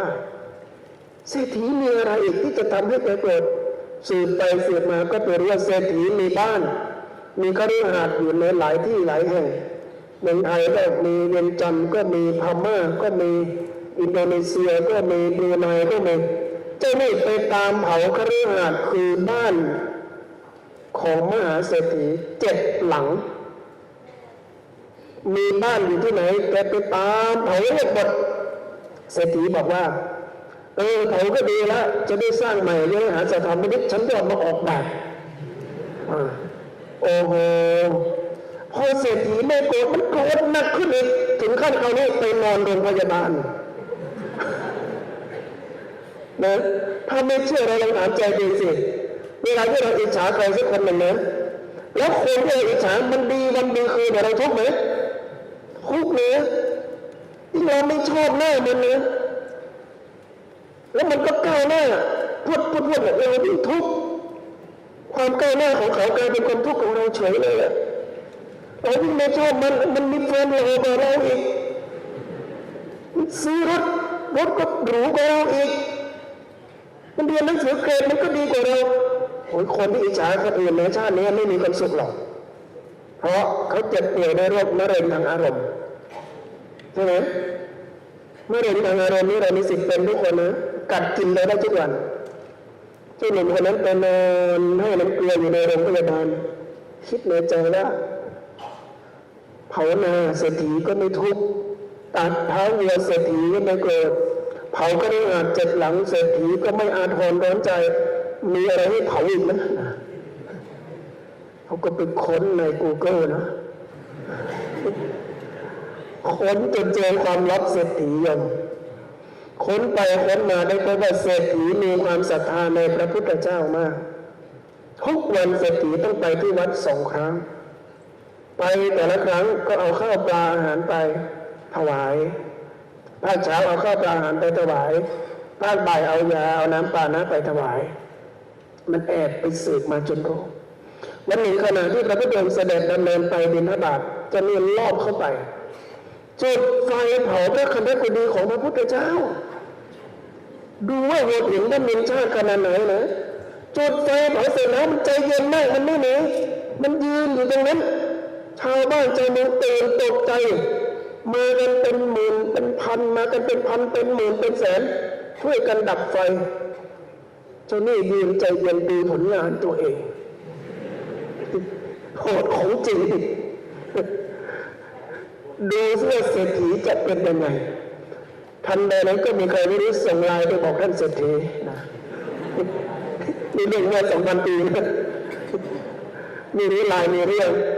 ก็มีคนส่งไลน์ไปบอกท่านเศรษฐีมาที่วัดด่วนมีคนร้ายแอบเผากุฏิพระพุทธเจ้าโอ้โหเศรษฐีกำลังไปเป็นประธานเปิดร้านใหม่กำลังตับนิดนึงอยู่ดีๆรู้ว่ากุฏิพระพุทธเจ้าถูกเผาเขารีบเปิดงานแล้วไปเลยพอไปถึงชาวพุทธคนอื่นยืนร้องห่มร้องไห้บางคนทรงกายไม่ไหวล้มลงคลุกฝุ่นคลุกดินร้องไห้สงสารพระพุทธเจ้าจากนี้พระองค์ท่านจะไปจำวัดที่ไหนพอเศรษฐีมาถึงปุ๊บตบมือฉากใหญ่เลยดีดมือป๊อกโอ้โหเราต้องขอบคุณคนที่เผากุฏินะเรานี่ทำบุญมาทุกอย่างเลยเหมือนพวกไบเซียนเลยนะทำมาหมดแล้วพาพระไปอินเดียก็ทำแล้วนะถวายทุนการศึกษาก็ทำแล้วเป็นเจ้าภาพสวดพระอภิธรรมหลวงปู่สมเด็จพระสังฆราชก็ทำแล้วเนื้ออย่างเดียวเรายังไม่ได้ทำคือเรายังไม่ได้สร้างกุฏิถวายพระพุทธเจ้านี่กลายเป็นว่าแทนที่จะเกิดเศรษฐีปรบมือร้องรำทำเพลงรอบกองไฟดีใจว่าคราวนี้ได้สร้างกุฏิถวายพระพุทธเจ้านะเจ้านั่นได้ยินอย่างนี้ช็อกเป็นลมคาที่เลยไก่ไม่เป็นนะครับมันความทุกข์สะท้อนเข้าตัวอันนี้เรียกว่าทุกข์สะท้อนให้ทุกข์แก่ท่านทุกข์นั้นถึงตัวรู้สึกตัวอีกทีหนึ่งคราวนี้หนักนะไม่ใช่แค่ให้น้ำเกลือแล้วถูกเจาะทั้งตัวเลยอาการโคม่าหนักมากแพทย์ต้องเฝ้า24 ชั่วโมงนี่คือคนที่ไม่ฉลาดไม่มีใครทำให้ตัวทุกข์ก็ไปแสหาทุกข์ด้วยตัวเองโลกนี้มีคนพันนี้นะพระพุทธเจ้าถึงบอกว่าถ้าอยากมีความสุขนะ1อย่าเอาทุกข์มาทับถมตนที่ไม่มีทุกข์2แสวงหาความสุขที่ชอบทำเห็นไหมชีวิตเราเนี่ยถ้ามันไม่มีทุกข์นะเราอย่าไปแสหาทุกข์นะ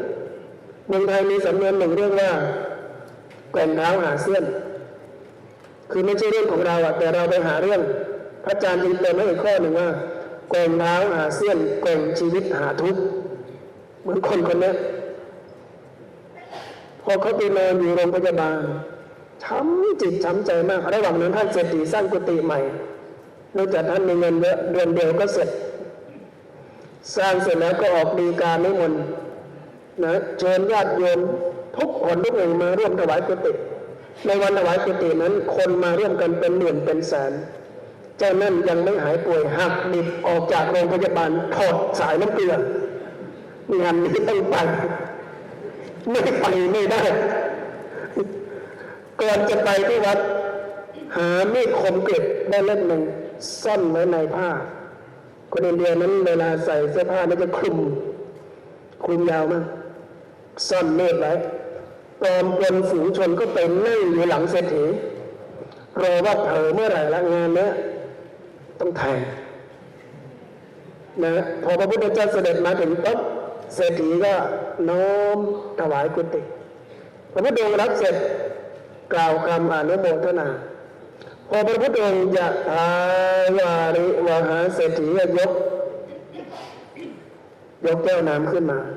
กรวดน้ำลงดินพอเศรษฐีกำลังกรวดน้ำลงดินเจ้านี่กระชับมีดในชายพกเอาละตอนนี้เศรษฐีเผลอจะจ้วงแทงนาทีนี้เขากำลังจะจ้วงแทงนะเศรษฐีก็อุทิศส่วนกุศลว่าเป็นเวลาหลายปีมาแล้วใครคนใดคนหนึ่งซึ่งข้าพเจ้าก็ไม่รู้จักชื่อเสียงเรียงนามเขาได้พยายามปองร้ายหมายขวัญข้าพเจ้าทั้งเผานา7 ครั้งไอ้นี่มันนั่งข้างหลังเลยนะมันได้ยินชัดเลยนะทั้งเผานา7 ครั้งทั้งตัดเท้าโค7 หนเผากระเรือนของข้าพเจ้าอีก7 หลังล่าสุดข้าพเจ้าเข้าใจว่าคนที่เผากุฏิพระพุทธเจ้าก็น่าจะเป็นคนเดียวกันเจ้านี่ได้ยินผลงานตัวเองมันเงี่ยหูฟังเฮ้ยนั่นมันกูนี่แล้วเขาก็ฟังต่อไปเศรษฐีพูดต่อว่าไม่ว่าเขาจะโกรธข้าพเจ้าด้วยเหตุผลคนใดก็ตามแต่ขอให้รู้ไว้ตลอดเวลานี้ข้าพเจ้าไม่โกรธเขาเลยข้าพเจ้ายังรักเขาเพราะถือว่าเขาไม่รู้ถ้าเขารู้เขาก็คงไม่ทำอะไรที่เลวร้ายถึงเพียงนี้หรอกเพราะฉะนั้นกุศลบุญญาราศีใดๆก็ตามที่จะบังเกิดมีจากการถวายพระคันธกุฎีแก่พระพุทธองค์ในคราวครั้งนี้ข้าพเจ้าขอประมวลเอากุศลบุญญาราศีบรรดามีทั้งหมดทั้งสิ้นนั้นยกให้แก่ชายคนนั้นคนเดียวเขาก็ได้ยินชัดว่าเฮ้ยนี่ยกให้กูเหรอกูเนี่ยนะเลวชาติขนาดนี้เนี่ยนะเขายกให้กูแล้วกูกำลังทำอะไรกูกำลังถือมีดนาทีนั้นมีดหล่นจากมือป๊อกลงดินประชาชนที่เห็นเหตุการณ์ตรูเข้าไปจับชายคนนี้ขึงพืชเลยกำลังจะรุมสหบาทารู้จักสหบาทาไหมรุมประชาทันภาษาไม่รู้เรียกว่ายันตีนเศรษฐีหันมาเห็นเหตุการณ์พวกเธอจะทำอะไรนายท่านเจ้าคนนี้มันคือมหาวายร้ายมันกำลังจะจ้วงแทงนายท่านเอาเถอะหยุดก่อนเราขอสอบสวนกันทำไมเธอจะแทงเราท่านเศรษฐีท่านจำไม่ได้เลยท่านคือคนที่แซวข้าพเจ้าว่านอนตื่นสายคนนั้นไงโทพ่อตอนนั้นฉันพูดเล่นเหรอพูดเล่นแค่นั้นโกรธครับโกรธมากเลยก็โกรธมากอยู่นะผลงานขนาดนั้นนะเศรษฐีก็เป็นลูกหัวเลยเนี่ยนะลูกยังไม่ได้บวชเรียนใช่ไหมนี่แน่แหละถ้าจบวิทยาลัยสงฆ์องค์เต้ไม่เป็นอย่างนี้หรอกนี่มันไม่ได้เรียนอะไรนี่เซลแค่นี้โกโถเอางี้นะลูกนะไหนเรื่องมันก็จบมาแล้วอย่าเอาอดีตมาเกลียดปัจจุบันนะลูกนะพ่อยกโทษให้ทั้งหมดเลยที่ลูกทำนะพ่อไม่ถือหรอกเขาร้องไห้เลยพอรู้ว่าท่านเศรษฐีให้อภัยนะท่านเศรษฐีผมทำร้ายท่าน ผมเกลียดท่าน ผมหมายสังหารผลาญชีวิตท่านถึงเพียงนี้แล้วทำไมท่านไม่โกรธผมเศรษฐีก็บอกว่าลูกโกรธกันแล้วได้อะไรชีวิตเราสั้นเกินกว่าจะแบ่งเวลาไปโกรธกันนะลูกที่แล้วก็แล้วไปเถอะลูกเอ๋ยเพราะถือว่าลูกทำไปเพราะไม่รู้ตอนนี้ลูกรู้แล้วนี่อะไรดีอะไรชั่วจากนี้ก็เลิกนะลูกนะดีไหมลูกทำงานอะไรเป็นเรื่องเป็นราวไหมทุกวันนี้ไม่ครับโอ้อะเดี๋ยวตามพ่อเลยไปทำงานอยู่ที่บ้านนะไปเลี้ยงวัวนะลูกนะนี่งานทำอีกต่างหากนี่คือเรื่องราวแห่งความรักถ้าเราจะอยู่ร่วมกันกับคนที่แตกต่างหลากหลายเราต้องมีหัวใจที่ไม่มีความโกรธเกลียดชิงชังต่อเพื่อนมนุษย์นี่คือเรื่องราวที่งดงามของความรักคนที่รักกันจริงนั้นเราต้องพร้อมที่จะรักแม้กระทั่งคนที่เป็นศัตรูกับเรานะการรักคนที่น่ารักเป็นเรื่องที่ใครๆก็ทำได้แต่การรักคนที่โกรธเกลียดชิงชังเรานั้นเป็นเรื่องที่ยิ่งใหญ่มากใครทำได้คนนั้นเป็นยอดคน Love your enemies จงรักศัตรูเพราะเขาเป็นครูของเธอจงรักศัตรูเพราะเขาเป็นครูของเธอคือเศรษฐีถือว่าคนคนนี้เป็นครูของท่านเพราะท่านเรียนธรรมะจากพระพุทธองค์มาเยอะมากพระพุทธองค์จะสอนตลอดเวลาว่าจงรักคนอื่นดังหนึ่งมารดารักลูกน้อยของตัวเองและดังนั้นเมื่อท่านเศรษฐีถูกประทุษร้ายเศรษฐีก็บอกตัวเองว่านี่ไงเวลาที่เราจะได้เรียนรู้ว่าเราควรจะรักคนอื่นได้มากแค่ไหนฉะนั้นท่านเศรษฐีจึงทำทุกสิ่งทุกอย่างในทางตรงกันข้ามกับคนร้ายซึ่งสอดคล้องกับที่พระพุทธองค์ท่านสอนว่าจงเอาชนะความชั่วด้วยความดีจงเอาชนะความโกรธด้วยความไม่โกรธจงเอาชนะความเท็จด้วยความจริงและจงเอาชนะความตระหนี่ด้วยการให้เราต้องเรียนรู้ที่จะรักคนที่แตกต่างหลากหลายรวมทั้งต้องเรียนรู้ที่จะรักคนซึ่งเขาไม่รักเราด้วยต่อให้ถูกกระตุ้นให้ใช้ความรุนแรงอย่างไรก็ตามก็อย่าไปติดกับดักความรุนแรงพระพุทธองค์ตรัสเอาไว้ว่าถ้าใครจับเธอไปแล้วมัดสองมือสองเท้าเอาเลื่อยอันคมกริบมาหั่นเธอเป็นสองท่อนนะใครโกรธผู้ทำเช่นนั้นคนนั้นไม่ใช่ลูกศิษย์ของเราพระพุทธเจ้าท่านตรัสถึงขนาดนี้นะอาตมาภาพเคยเอาเรื่องนี้ไปถามลูกศิษย์ว่านี่เธอพระพุทธเจ้าท่านบอกว่าใครจับมือเธอไปมัดสองมือสองเท้าเอาเลื่อยมีคมหั่นตรงกลางห้ามโกรธนะมาทำได้ไหมลูกศิษย์คนนั้นตอบว่าพระอาจารย์ผมไม่ยอมให้มันจับหรอก แสดงว่าอย่างนี้ยังสร้างสันติภาพโลกไม่ได้นะพระเยซูได้บอกว่าถ้าใครตบแก้มขวากรุณาหันแก้มซ้ายแถมให้ด้วยเราทำได้ไหมเราทำได้ไหมเนี่ยเดินออกไปเนี่ยใครตบแก้มขวาตึ้งอย่าโกรธนะอ่ะไหนๆก็ไหนๆแล้วให้มันครบเลยนะเราต้องฝึกที่จะเจริญเมตตา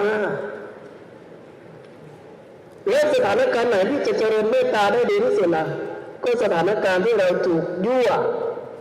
ถูกยุถูกเย้าให้กระทำความรุนแรงนั่นแหละในสถานการณ์เช่นนั้นเป็นสถานการณ์ที่ดีที่สุดที่เราจะพิสูจน์ว่าเราเข้าใจพระธรรมคำสอนของพระพุทธเจ้าจริงๆหรือไม่ฉะนั้นคุณสมบัติประการที่สองก็คือรักในที่นี้ไม่ใช่ love แต่หมายถึง compassion คือเมตตาและการุณความเมตตาเราต้องมีให้กับคนทั้งโลกเพราะคนทั้งโลกไม่ว่าจะเป็นคนไทยเป็นคนลาวคนจีนคนพม่ารามันคนอินโดนีเซียคนยุโรปคนอเมริกาจะผิวดำผิวขาวเราจะแตกต่างกันข้างนอกยังไงก็ตามนะแต่เมื่อเจาะเข้าไปข้างในเราทุกคนเป็นคนชาติเดียวกันนั่นคือเป็นมนุษยชาติเราทุกคนเป็นคนชาติเดียวกันนั่นคือเป็นมนุษยชาติ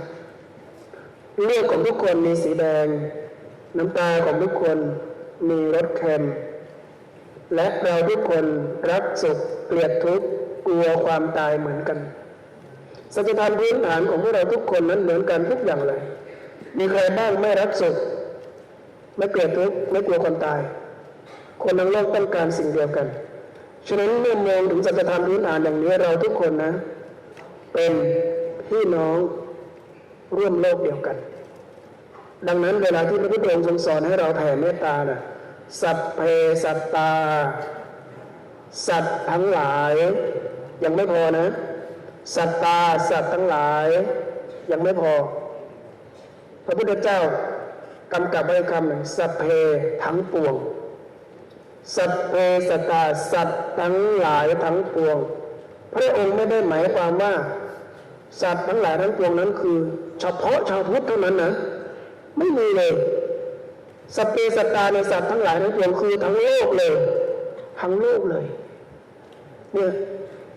ฉะนั้นเมื่อเราจะอยู่ร่วมกับคนที่แตกต่างหลากหลายเราต้องมองคนทั้งโลกว่าเป็นญาติของเราพี่น้องของเราคนในครอบครัวเดียวกันกับเราพูดง่ายๆว่าต้องมองโลกทั้งผองเป็นพี่น้องกันนะนั่งมองอย่างเงี้ยมองให้เห็นทุกคนเป็นพี่น้องเรานะอย่างน้อยที่สุดเราเป็นเพื่อนร่วมโลกมองทะลุสีผิวมองทะลุหน้าตามองทะลุสีเสื้อมองทะลุสถานะทางสังคมเข้าไปจนเห็นว่าเราทุกคนเป็นคนเหมือนกันมองใครมองให้เห็นความเป็นคนของเขาแล้วเราจะรักพวกเขาได้ทุกคนนี่คือวิธีที่เราจะอยู่ร่วมกับคนที่แตกต่างได้อย่างสันติและประเด็นที่3สุดท้ายก็คือสามัคคีประชาคมอาเซียนจะอยู่ร่วมกันอย่างมีความสุขต้องสามัคคีทุกประเทศต้องคบกันด้วยศักดิ์ที่เสมอกันทุกประเทศเลยต้องให้เกียรติซึ่งกันและกันเราทุกคนก็ต้องให้เกียรติซึ่งกันและกันถ้าเราให้เกียรติซึ่งกันและกันเราเคารพซึ่งกันและกันเราจะมีความสุขทีนี้เราจะให้เกียรติคนอย่างนั้นได้ไงเราก็ต้องสามัคคีกันสามัคคีพระพุทธองค์บอกว่าเหมือนน้ำกับน้ำนมผสมกันได้น้ำกับน้ำมันผสมกันไม่ได้คนจะสามัคคีกันนะต้องมีคุณธรรม4ประการสั้นๆก็คือ1เอื้ออารี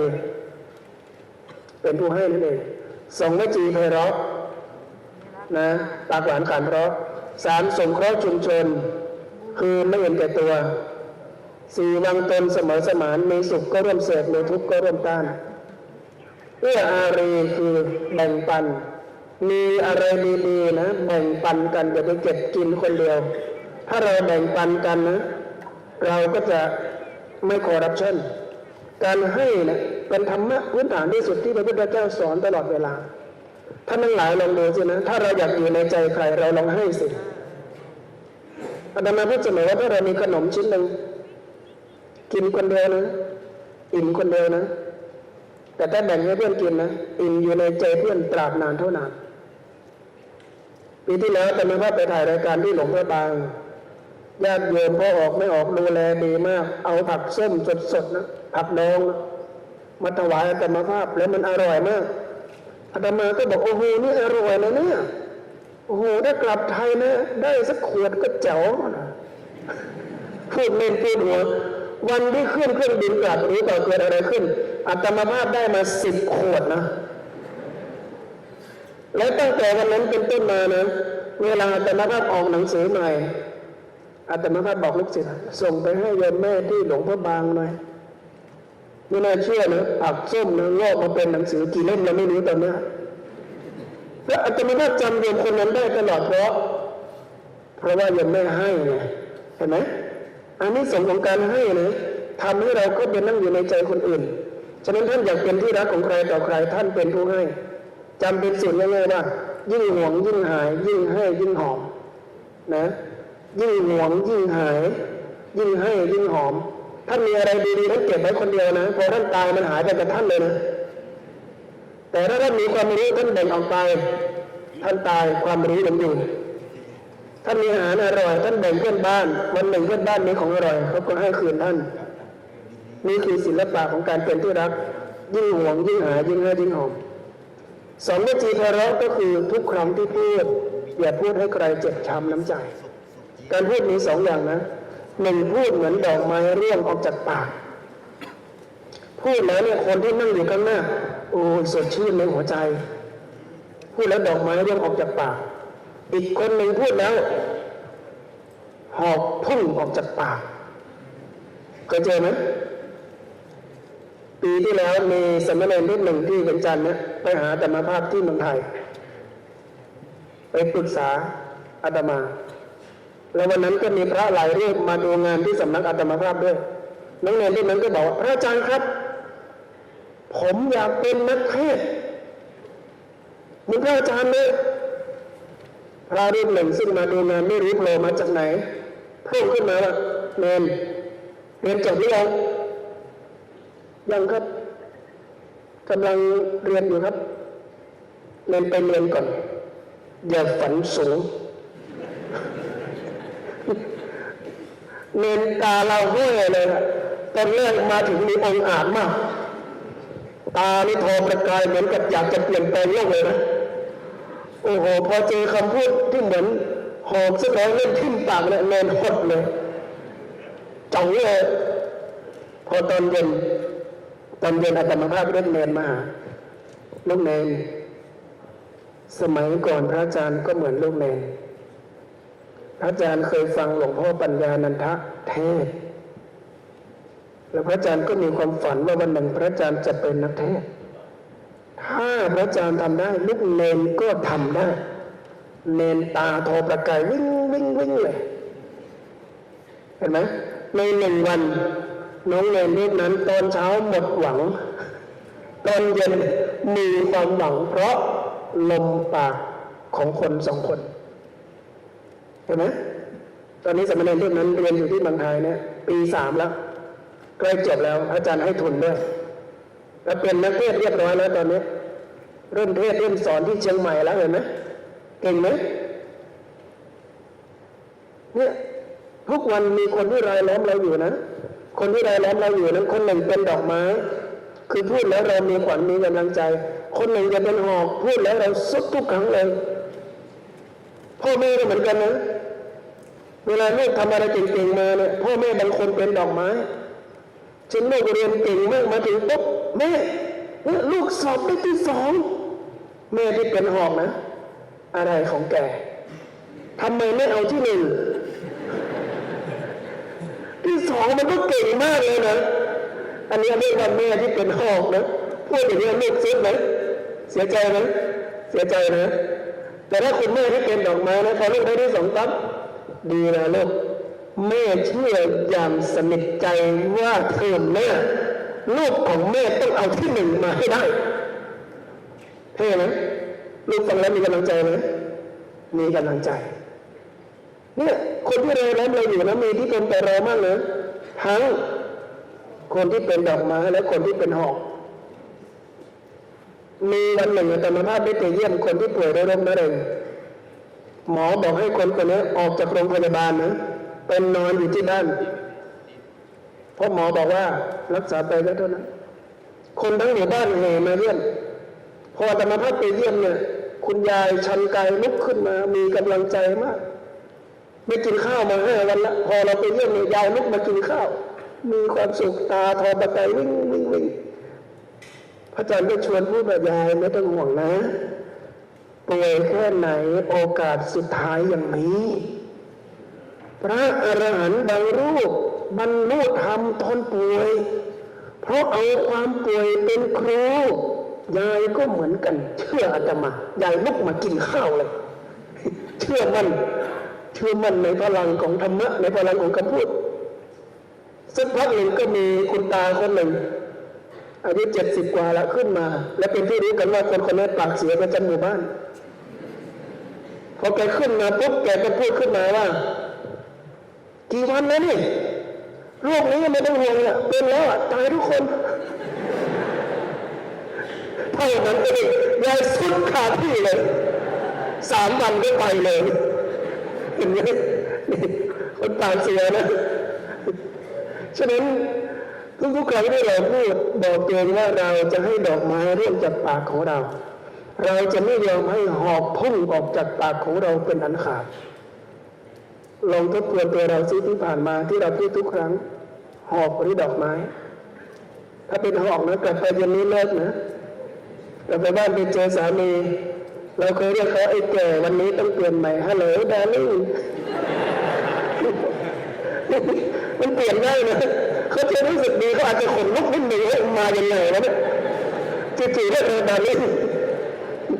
ลองดูนะแล้วสถานการณ์จะพลิกถ้าเราพูดเป็นยาวแต่พูดนะจงพูดให้เป็นเพื่ออะไรก็จีบเราข้อ 3สงเคราะห์ชุมชนสังคมมีงานไหนอย่าใจจืดใจด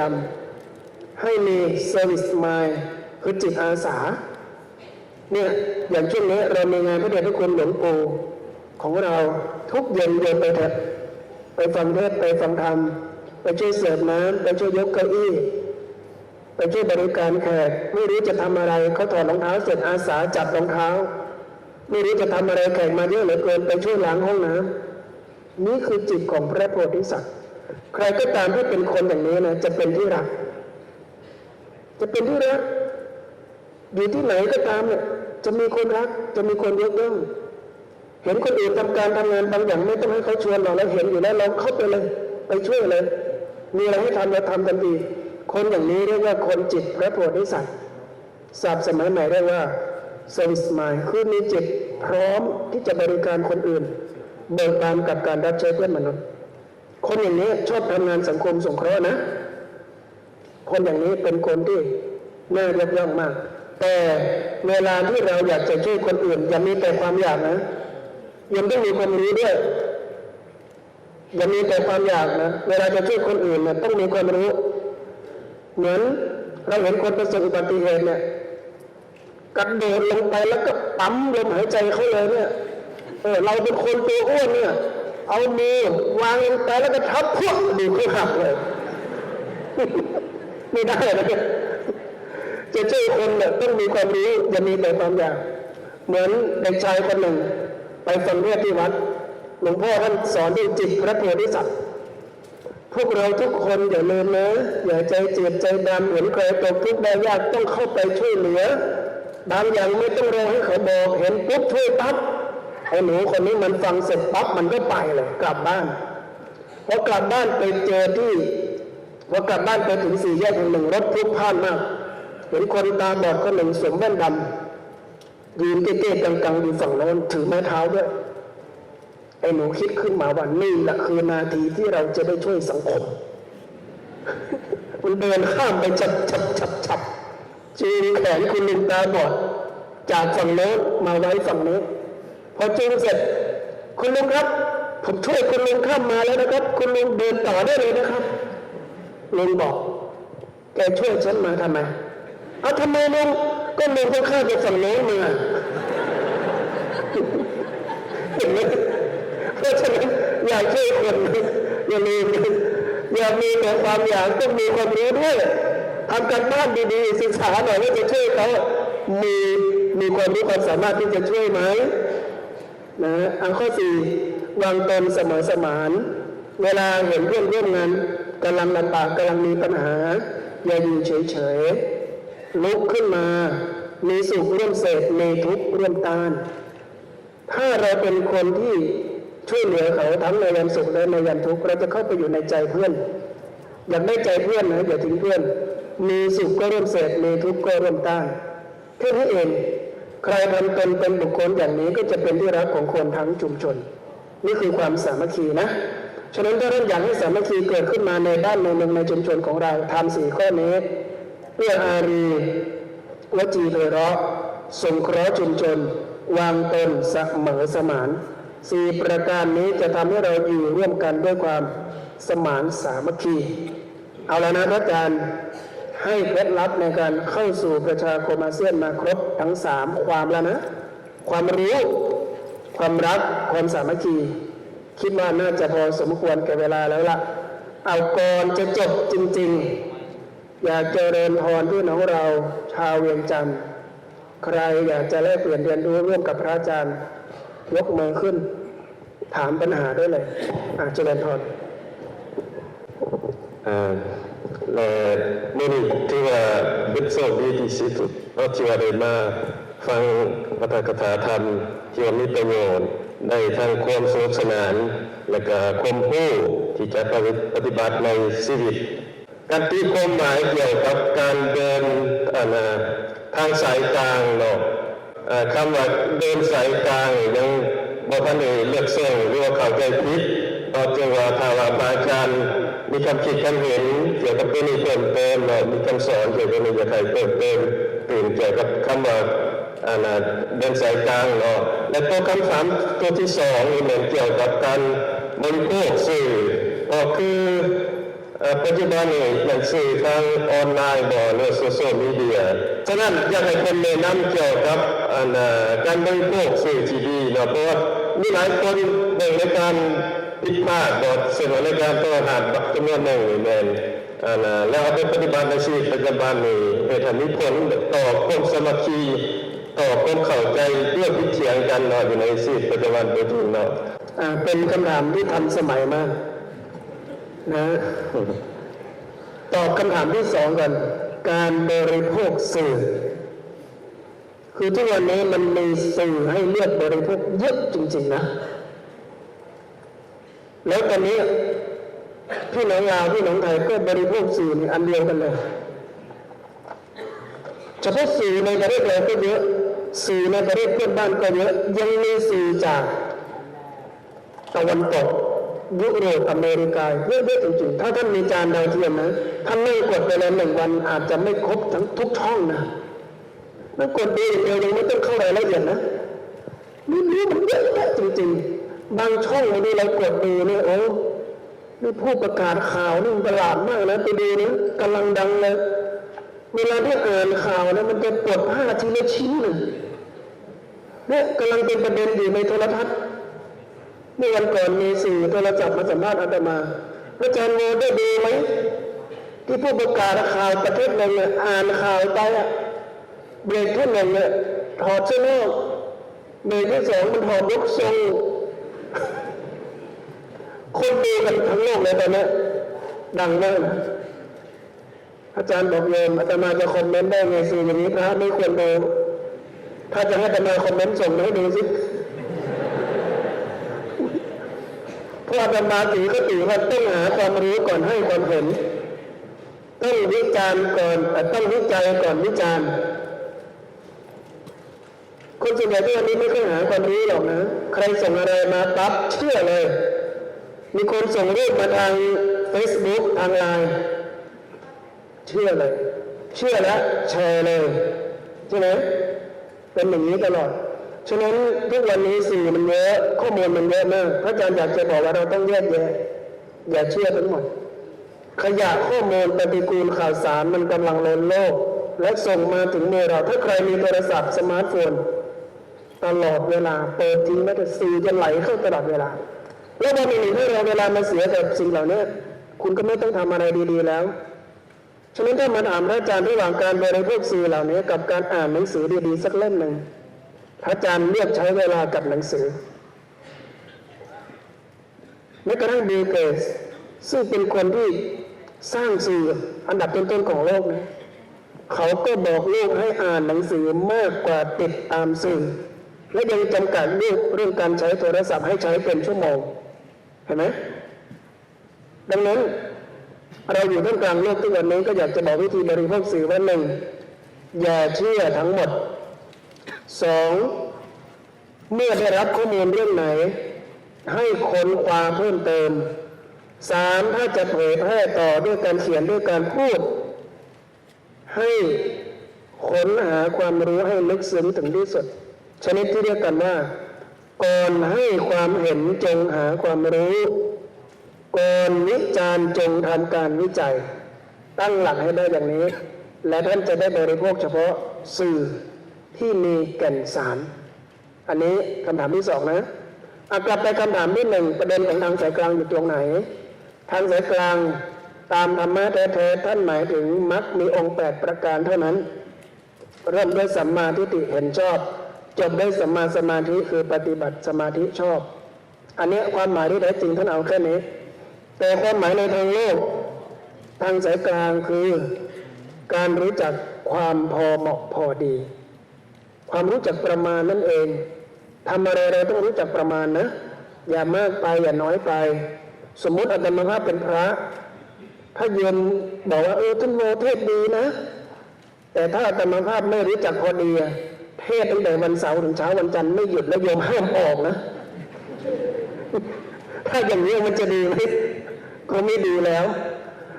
อะไรที่ว่าดีถ้าเกินพอดีก็ไม่ดีฉะนั้นทางสายกลางก็คือความพอเหมาะพอดี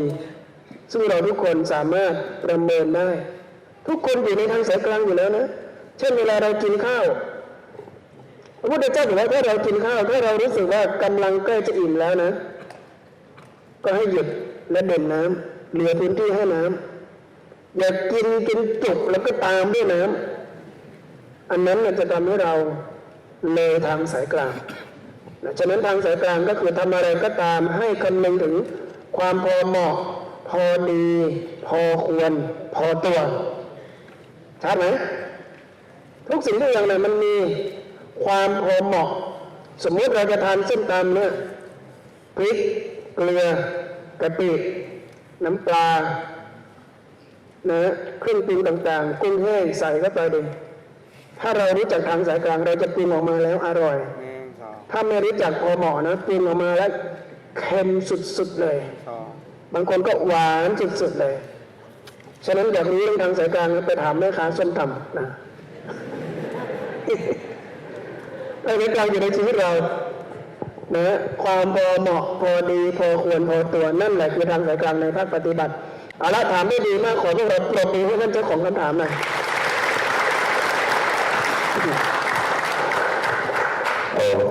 จะเป็นวันคำถามต่อไปเจ้าขอน้อมนมัสการพระอาจารย์นะขออนุญาตถามคำถามอาจารย์ว่าเคล็ดลับหรือว่าวิธีปฏิบัติของอาจารย์เฮ็ดให้การบรรยายหรือว่าการเฮ็ดกิจกรรมต่างๆเฮ็ดให้มีสติดีโดยเฉพาะพวกเรานี่เห็นอาจารย์หรือว่าผู้ที่มีความรู้ความสามารถเป็นสามารถเล่าโดยที่ว่าบ่มีเจี้ย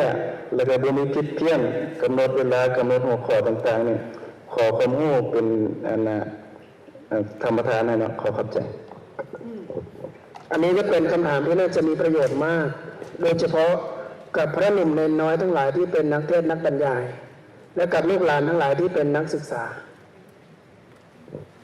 ไม่ใช่เรื่องง่ายไม่ใช่เรื่องง่ายที่เราจะมาจับไมค์แล้วก็พูดโดยที่ไม่หลงประเด็น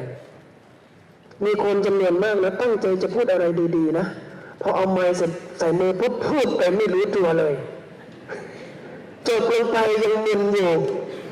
แต่จบแล้วนี่บางคนพูดไปหันไปถามคนฟังเมื่อกี้ไปถึงไหนแล้วนะตัวมันยังไม่รู้เลยเคยเจอไหมเพราะฉะนั้นเรื่องอย่างนี้ถามว่าจะฝึกยังไงถ้าเราอยากเป็นนักพูดเราต้องเป็นนักฟังถ้าเราอยากเป็นนักเขียนเราต้องเป็นนักอ่านไม่ใช่จะเป็นนักพูดก็พูดเลยไม่ใช่ทำไม่ได้เราอยากจะเป็นนักพูดเราต้องฟังคนที่พูดดีนะนับพันชั่วโมงคุณอยากพูดสักชั่วโมงหนึ่งคุณไปฟังมาเลยสัก100 ชั่วโมงแล้วคุณจะพูดได้ดีคุณอยากเขียนหนังสือสักเล่มหนึ่งคุณไปอ่านมาเลยสัก100 เล่มแล้วคุณจะเขียนได้ดีอันนี้คือหลักที่พระอาจารย์ใช้อยู่พระอาจารย์ไม่ได้เขียนหนังสือจากการอ่านทฤษฎีการเขียนแต่พระอาจารย์หลงรักการอ่านเป็นชีวิตจิตใจถ้าว่างเมื่อไหร่เป็นต้องอ่านในย่ามล้วงลงไปมันไม่มีของวิเศษนะตะกรุดของขลังของวิเศษในย่ามพระอาจารย์ไม่เคยมีเลยล้วงลงไปจะเจอหนังสือเท่านั้นเองและอาตมาคิดว่านั่นคือขลังที่สุดแล้วอ่านทุกวันตื่นนอนมาก็อ่านแล้วระหว่างวันถ้าว่างก็ต้องอ่านก่อนนอนก็ต้องอ่านไม่มีวันไหนที่ไม่เติมความรู้ใหม่เข้าไปในสมองฉะนั้นตื่นมาอีกวันหนึ่งเรากลายเป็นคนใหม่ทุกวันเพราะเราเติมมันทุกวันทุกคืนทีนี้เมื่อเรามีฐานข้อมูลดีๆอยู่ในสมองวันหนึ่งถ้าเราอยากจะพูดฐานข้อมูลนั้นจะเป็นฐานในการคิดในการพูดของเราเองโดยอัตโนมัติหลายท่านอาจจะถามว่าทำยังไงจำพระอาจารย์อยากจะบอกอย่าพยายามจ ข้อมูลต่างๆที่เราอ่านที่เราค้นถ้ามันดีพอสมองจะเก็บไว้เองโดยอัตโนมัติถ้าเราพยายามจำนะอ่านไปเราจะเครียดแต่เราเริ่มอยากจะจำมีเคล็ดลับนิดหนึ่งก็คืออ่านไปมีปากกาเน้นข้อความอยู่ใกล้ๆนะเคล็ดของพระอาจารย์คือพระอาจารย์จะไม่อ่านหนังสือถ้าไม่มีปากกาเน้นข้อความอยู่ใกล้ๆเพราะถ้าอ่านไปแล้วเจอข้อความที่มีประโยชน์เจอวัดทองที่คมกริบถ้าไม่มีปากกาเน้นข้อความปากกามาร์กเกอร์อยู่ใกล้ๆพระอาจารย์ไม่อ่านมันเสียเที่ยวเหมือนเราเดินทางท่องเที่ยวแล้วไม่มีกล้องถ่ายรูปนะอาตมาก็ไม่ไปหรอกมาเมืองลาวนะไม่ได้ไปไหว้พระธาตุหลวงเวียงจันทร์หรือไปแล้วแต่ไม่ได้ถ่ายรูปเลยนะกลับไปบ้านไปบอกเขาเคยจะเชื่อใช่ไหมถ้ามีตากล้องดีๆไปเลยเหมือนกันถ้าอ่านหนังสือพระอาจารย์จะมีปากกาเน้นข้อความอยู่ใกล้ๆแล้วก็ขีดข้อความดีๆเก็บไว้วันหนึ่งถึงเวลาจะใช้ขึ้นมาพลิกไม่ต้องพลิกทั้งเล่มพลิกเฉพาะที่ขีดดูเท่านั้นเองท่านต้องเป็นนักจดบันทึกนะพระอาจารย์จดบันทึกมีสมุดบันทึกตั้งแต่เป็นสามเณรจนถึงบัดนี้มากกว่า50เล่มความคิดดีๆเหมือนขโมยนะขโมยมาตอนเราเผลอความคิดดีๆก็มาตอนเราไม่ได้ตั้งใจคิดนะบางทีเดินอยู่วับมาเลยถ้าท่านไม่จดมันหายครั้งหนึ่งตอนพระอาจารย์อยู่กรุงเทพนั่งฉันข้าวอยู่ดีๆนะกำลังฉันอยู่ดีๆความคิดดีๆปุ๊บขึ้นมาในหัวพระอาจารย์หยุดฉันเดินขึ้นไปบนกุฏิแล้วเปิดคอมพิวเตอร์พิมพ์รูดตั้งใจแล้วพิมพ์เสร็จเดี๋ยวฉันกลับลงไปฉันใหม่พอลงมาลูกศิษย์กำลังนั่งฉันอยู่ลูกศิษย์5 คนสวยอย่างเมามันเลยพอคิดว่าพระอาจารย์ฉันเสร็จแล้วจริงๆยังไม่เสร็จขึ้นไปบันทึกเห็นไหมฉะนั้นอย่างที่2ก็บันทึกเยอะๆถ้าไม่บันทึกไว้มันลืมและอันที่3ให้ใฝ่รู้ตลอดชีวิตนะ stay hungry stay foolish ใฝ่เรียนใฝ่รู้ตลอดชีวิตเขามีบรรยายที่ไหนเขามีเทศที่ไหนเขามีนิทรรศการดีๆที่ไหนพาตัวเองเข้าไปเป็นส่วนหนึ่งของกิจกรรมดีๆเหล่านั้นและท่านจะได้รับแรงบันดาลใจดีๆกลับมาเนี่ยถ้าท่านทำตัวอย่างนี้วันหนึ่งท่านก็เป็นนักเทศเป็นนักสอนเป็นนักบรรยายได้สิ่งที่พระอาจารย์พูดดูเหมือนมันจะไม่เกี่ยวกับการพูดเลยนะอยากเป็นไม่พูดเลยท่านไม่ได้เป็นหรอกย้ำอีกครั้งหนึ่งอยากเป็นนักพูดให้ไปฟังอยากเป็นนักเขียนให้ไปอ่านจากนั้นทุกๆครั้งที่ค้นคว้าหาความรู้พยายามเก็บข้อมูลให้ดีๆแล้วก็ประการที่3ก็คือตลอดชีวิตนี้ให้ตั้งเป้าเลยว่าฉันจะบำเพ็ญตนเป็นบุคคลแห่งการเรียนรู้จากทุกคนจากทุกสิ่งทุกอย่างหลายครั้งที่พระอาจารย์ไปเป็นวิทยากรบางครั้งเราไปก่อนมีวิทยากรก่อนหน้ากำลังพูดอยู่และเรื่องนั้นเราก็รู้ดีแต่พระอาจารย์ก็ฟังจนจบมีวันหนึ่งพระอาจารย์สอนปริญญาโทอยู่มีนิสิตเขียนบทความมาให้ทั้งห้องเลยวิชาที่พระอาจารย์สอนจะไม่ตรวจความจำนิสิตจะตรวจความเข้าใจให้ทุกคนเขียนบทความวิชาการมาเสนอพระอาจารย์พูดในห้องว่าเขียนมาเถอะลูกบทความที่ดีพระอาจารย์ก็จะอ่านเขียนไม่ดีพระอาจารย์ก็จะอ่านนิสิตยกมือพระอาจารย์ครับบทความที่ดีพระอาจารย์จะอ่านผมเข้าใจแต่บทความไม่ดีพระอาจารย์จะอ่านหาอะไรครับเพื่ออะไรบทความไม่ดีอ่านได้ไหมอาจารย์บอกว่าบทความที่ดีเราต้องอ่านเราจะได้รู้ว่าการเขียนงานดีๆทำยังไงส่วนบทความที่แย่ๆพระอาจารย์ก็จะอ่านพระอาจารย์จะได้รู้ว่าคนแย่ๆนั้นเขาทำให้แย่ได้ยังไงนี่คือตั้งทัศนคติว่าเราจะเรียนรู้จากทุกคนจากทุกสิ่งทุกอย่างเมื่อเราตั้งทัศนคติไว้อย่างนี้เราได้ปัญญาทุกวันไม่มีวันไหนที่ไม่ได้ปัญญาถ้าเรา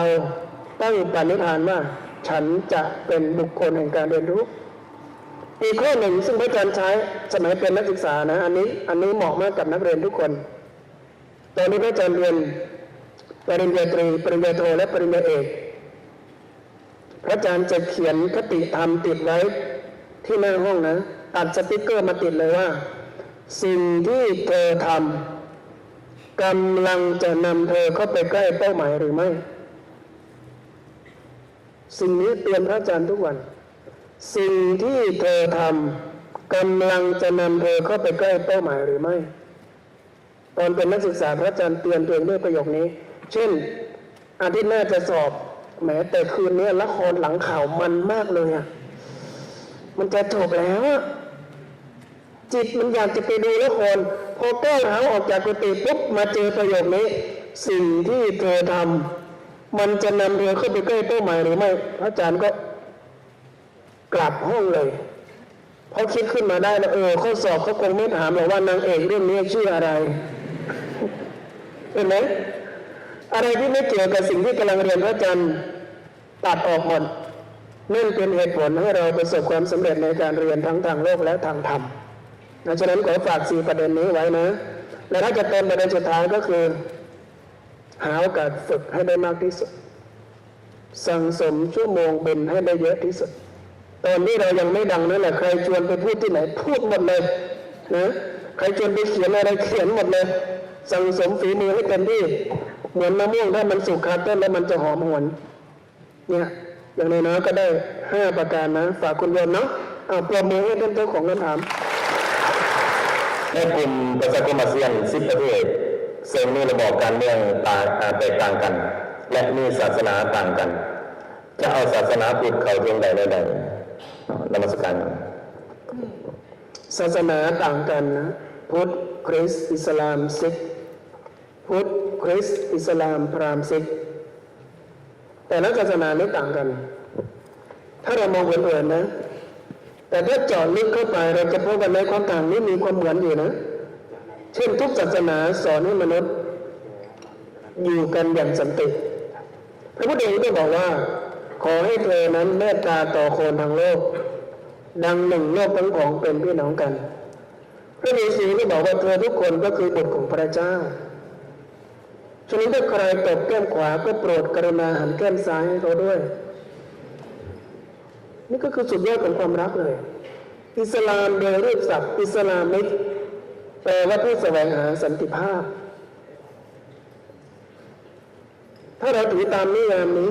อิสลามก็คือศาสนาแห่งสันติภาพนั่นเองพราหมณ์มีไหมพราหมณ์นั้นเป็นที่มาของแนวคิดอหิงสาในประเทศอินเดียทั้งประเทศนะคนส่วนใหญ่ถือมังสวิรัตินั่นก็เพราะว่าในปรัชญาพราหมณ์และอินโดนั้นสอนเรื่องการไม่ใช้ความรุนแรงการไม่ใช้ความรุนแรงในพุทธศาสนาก็คือเมตตานั่นเองเห็นไหมฉะนั้นความแตกต่างนั้นมันเป็นเรื่องของระดับเปลือกผิวแต่ไม่ว่าโดยเนื้อในทุกศาสนาสอนให้อยู่ร่วมกันด้วยความรักไม่มีศาสดาคนใดมีความสุขที่ศาสนิกแห่งศาสนาของตนทำร้ายคนอื่นแล้วอ้างว่าเพื่อบูชาศาสดาพระอาจารย์กล้ายืนยันอย่างนี้แต่ถ้าหากมันมีความผิดเพี้ยนออกไปนั้นไม่ใช่เพราะแก่นศาสนาสอนอย่างนั้นแต่เป็นเพราะมีคนตีความศาสนาผิดฉะนั้นเราควรจะกลับไปหาแก่นศาสนาของพวกเราทุกคนทุกศาสนามีจุดร่วมกันอยู่ประการหนึ่งนั่นก็คือความรักความเมตตาและไมตรีองค์ดาไลลามะท่านพูดไว้คำหนึ่งและตอนนี้ชาวโลกกำลังอ้างอิงและส่งต่อกันท่านบอกว่าศาสนาของอาตมาภาพนั้นง่ายมากศาสนาของอาตมาภาพนั้นง่ายมากเพราะศาสนาของอาตมาภาพคือเมตตาอาตมาภาพที่ว่าเมตตานั่นเองคือแกนกลางของทุกๆศาสนาอะไรที่แตกต่างกันมากๆเราไม่จำเป็นต้องหยิบมาทะเลาะกันเพราะเรามีเวลาสั้นเกินกว่าจะทะเลาะอะไรที่เหมือนกันเราหยิบเอาสิ่งนั้นมาคุยกันอย่างนี้เรียกว่ายอมรับจุดต่างแสวงจุดร่วมทุกศาสนาทุกระบบการเมืองนะยอมรับจุดต่างคือยอมรับว่าโลกยังไงก็ต้องต่างกันนิ้วทั้ง5มันเสมอกันที่ไหนใช่ไหมหน้าตาเรานี้จมูกกับปากไม่เหมือนกันนะปากกับคิ้วก็ไม่เหมือนกันนะตากับหูก็ไม่เหมือนกันนะหน้าผากกับคางก็ไม่เหมือนกันนะ